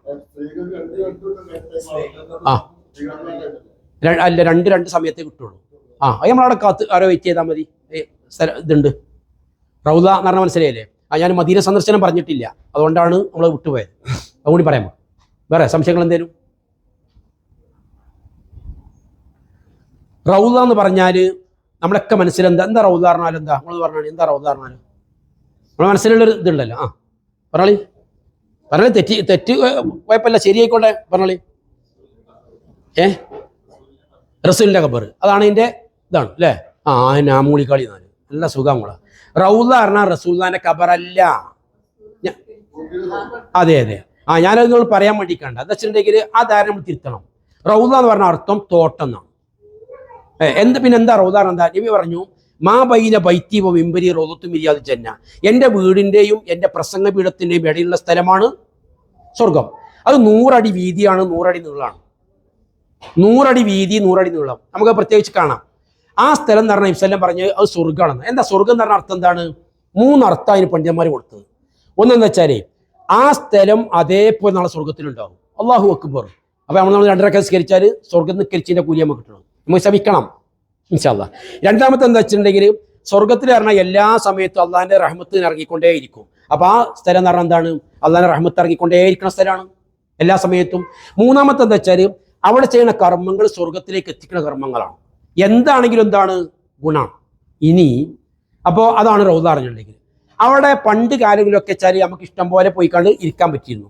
ഇപ്പം അങ്ങനെയല്ല. അപ്പം നമ്മൾ ആപ്പിൽ ബുക്ക് ചെയ്തിട്ട് നമുക്ക് കിട്ടുന്ന സമയമുണ്ട്. 10 മണി പറഞ്ഞാൽ നമ്മൾ ഒരു പറഞ്ഞ സമയത്ത് അവിടെ ചെല്ലേണ്ടി വരും. അത് 10 മണിക്ക് 10 മണിക്ക് എന്നൊരു കാര്യമല്ല. 9 മണിക്ക് നമ്മൾ ചെന്നാണ് നിൽക്കുക. ഇങ്ങോട്ട് 10 അതിന് വരി നിൽക്കേണ്ടി വരും. ആ വരി നിൽക്കാണ്ട് പിന്നെ ഓല് നമ്മളെ ഈ രേഖ കണ്ടാലേ ഉള്ളിൽ കയറ്റുള്ളൂ. എന്നിട്ട് ഓല് പറയണേ 10 മിനിറ്റാണ് നമുക്ക് ഇരിക്കാൻ കിട്ടുക. Correct 10 minute. ആ 10 മിനിറ്റ് ആയ ഒരു നമ്മൾ എണീപ്പിക്കും. അപ്പോൾ അങ്ങനെ കിട്ടുകയാണെങ്കിൽ കിട്ടുന്ന സമയം മുതലാക്കുക. അത് മാത്രമേ പറ്റുള്ളൂ. അപ്പോൾ അതാണ് ഇത്. ഇനി മദീന സന്ദർശനം എന്ന് പറഞ്ഞാൽ ഈ മദീന സന്ദർശനവും ഹജ്ജും ഉംറയും തമ്മിൽ യാതൊരു ബന്ധമല്ല കേട്ടോ. ചില ആൾക്കാർ അങ്ങനെ വിചാരിക്കുന്നുണ്ടാവും. ഒരു ബന്ധമല്ല. അതായത് ഒരാൾ ഹജ്ജിന് പോയി അല്ലെങ്കിൽ ഉംറക്ക് പോയി എന്നിട്ട് ആൾ മദീന സന്ദർശിക്കാൻ പോരുകയാണെങ്കിൽ അയാളെ ഉംറക്ക് കുഴപ്പമൊന്നുമില്ല, ഹജ്ജിന് കുഴപ്പമൊന്നുമില്ല. പിന്നെ മദീന എന്താ അർത്ഥം? നമുക്കറിയാലോ. നമ്മൾ പോണതിപ്പോൾ പിന്നെ മക്കയിലേക്കാണ്.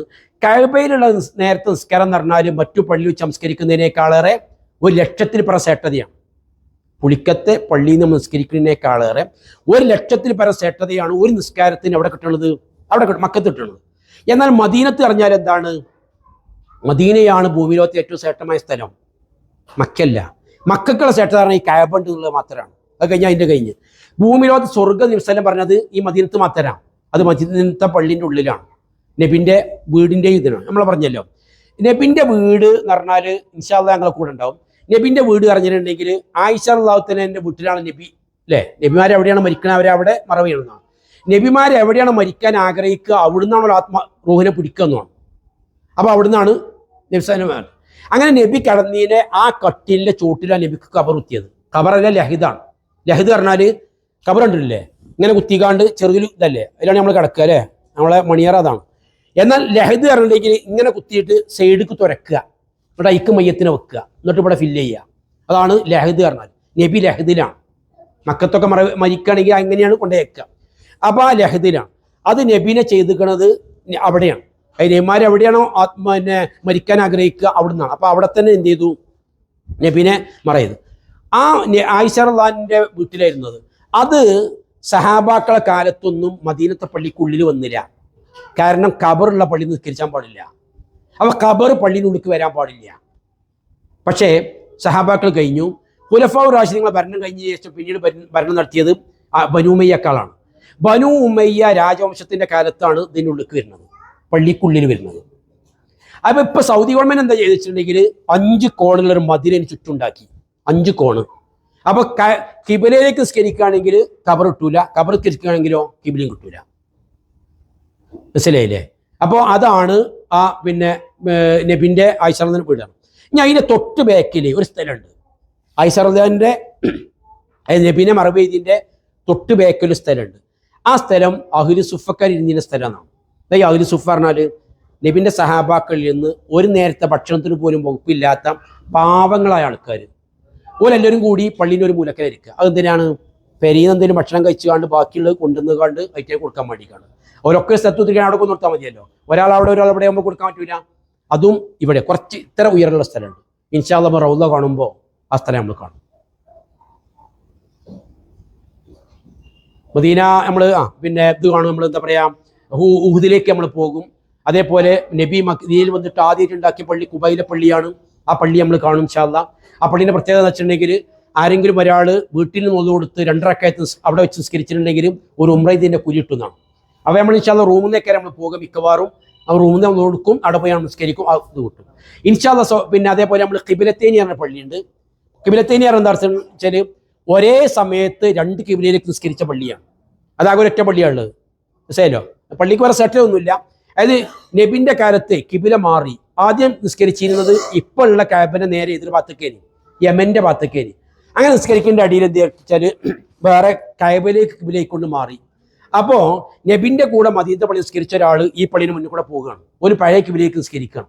അപ്പോൾ കിബില മാറിയങ്ങൾ അറിഞ്ഞില്ല ചോദിച്ചു. അപ്പോൾ ഓരോ എന്താ വെച്ചിട്ടുണ്ടെങ്കിൽ ആ നിസ്കാരത്തിന് നേരെ എതിരായി പറഞ്ഞു. പെണ്ണുങ്ങൾ ആണുങ്ങളെ ഭാഗത്തേക്കായി, ആണുങ്ങൾ പെണ്ണുങ്ങളെ ഭാഗത്തേക്ക് നേരെ ആണ് 2 കിബിലാറിന്റെ പള്ളി. ഇൻഷാ അല്ലാഹ് അവിടെ നമ്മൾ പോകും, സന്ദർശനത്തിൽ അത് ഉണ്ടാകും. അതിന് തൊട്ടടുത്താണ് ഞാൻ പഠിച്ച ഇസ്ലാമിക് യൂണിവേഴ്സിറ്റി ഉള്ളത്. 153 രാഷ്ട്രത്തിലെ 7000 കുട്ടികൾ പഠിച്ച യൂണിവേഴ്സിറ്റിയാണ് ഇസ്ലാമിക് യൂണിവേഴ്സിറ്റി. ഇപ്പോൾ അതിലേറെ കുട്ടികൾ വന്നു. 153 രാഷ്ട്രം എന്ന് പറഞ്ഞാൽ 153 രാഷ്ട്രമാണ്. കേരളത്തിൽ നിന്നൊന്ന് UP അങ്ങനല്ല, ഇന്ത്യയായിട്ട് പരിഗണിക്കുക. അങ്ങനത്തെ 153 രാഷ്ട്രത്തിലെ 7000 കുട്ടികൾ പഠിക്കണ യൂണിവേഴ്സിറ്റി. അതിൽ ഞാൻ പഠിച്ചത്. ഇൻഷാ അല്ലാഹ് അതിൻ്റെ ഉള്ളിൽ കൂടെ അങ്ങനെ എല്ലാവർക്കും സന്ദർശനമില്ല, നമുക്ക് അവിടെ കാണാൻ പറ്റും, നോക്കാം. നമുക്ക് സൗന്ദര്യം ഇത് ഉണ്ടെങ്കിൽ ഇൻഷാ രണ്ടോടിച്ച് പോരാ, ഉള്ളിൽ കയറ്റൂല്ലോ. വേറെ ഇനിയൊന്നുമില്ലല്ലോ. ഇൻഷാ അല്ലാഹു നമുക്ക് അല്ലേ പ്രാർത്ഥിച്ചാണ് പിരിയ അല്ലേ?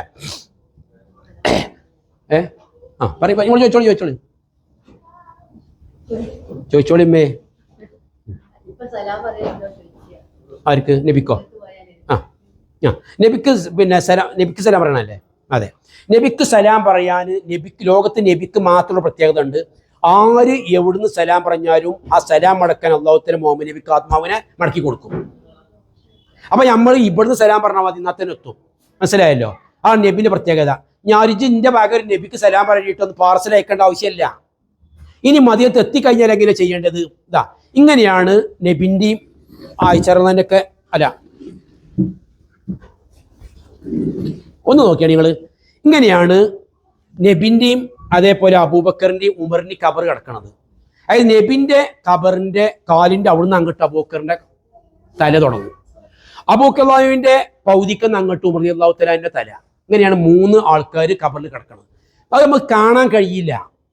നമ്മളത് നോക്കിയിട്ടുണ്ടെങ്കിൽ ഒരു പച്ച തുണി ഇങ്ങനെ കാണുക. അപ്പൊ നമ്മളെന്താ ജാറം കണ്ട് ശീലമുള്ള ആൾക്കാര് അവിടെയൊക്കെ ഈ പച്ച ഉണ്ടാകുക. ഞാൻ കണ്ടുകിട്ട് പറഞ്ഞ പോരാന്നല്ലാതെ ഒന്നും കാണാൻ കഴിയില്ല, വെറുതെ തോന്നുകയാണ്. അപ്പൊ നമ്മൾ എങ്ങനെ ചെയ്യേണ്ടി വെച്ചിട്ടുണ്ടെങ്കിൽ ഇതാ നമ്മൾ ഇതിന്റെ മുന്നിൽ കൂടെ പോകാൻ പറ്റുള്ളൂ നിങ്ങൾക്ക് എന്താണെങ്കിലും. അപ്പൊ അവിടെ എത്തി കഴിഞ്ഞിട്ടുണ്ടെങ്കിൽ അസ്സലാമു അലൈക യാ റസൂലല്ലാഹ്, പ്രവാചകരെ വലിയ സലാം.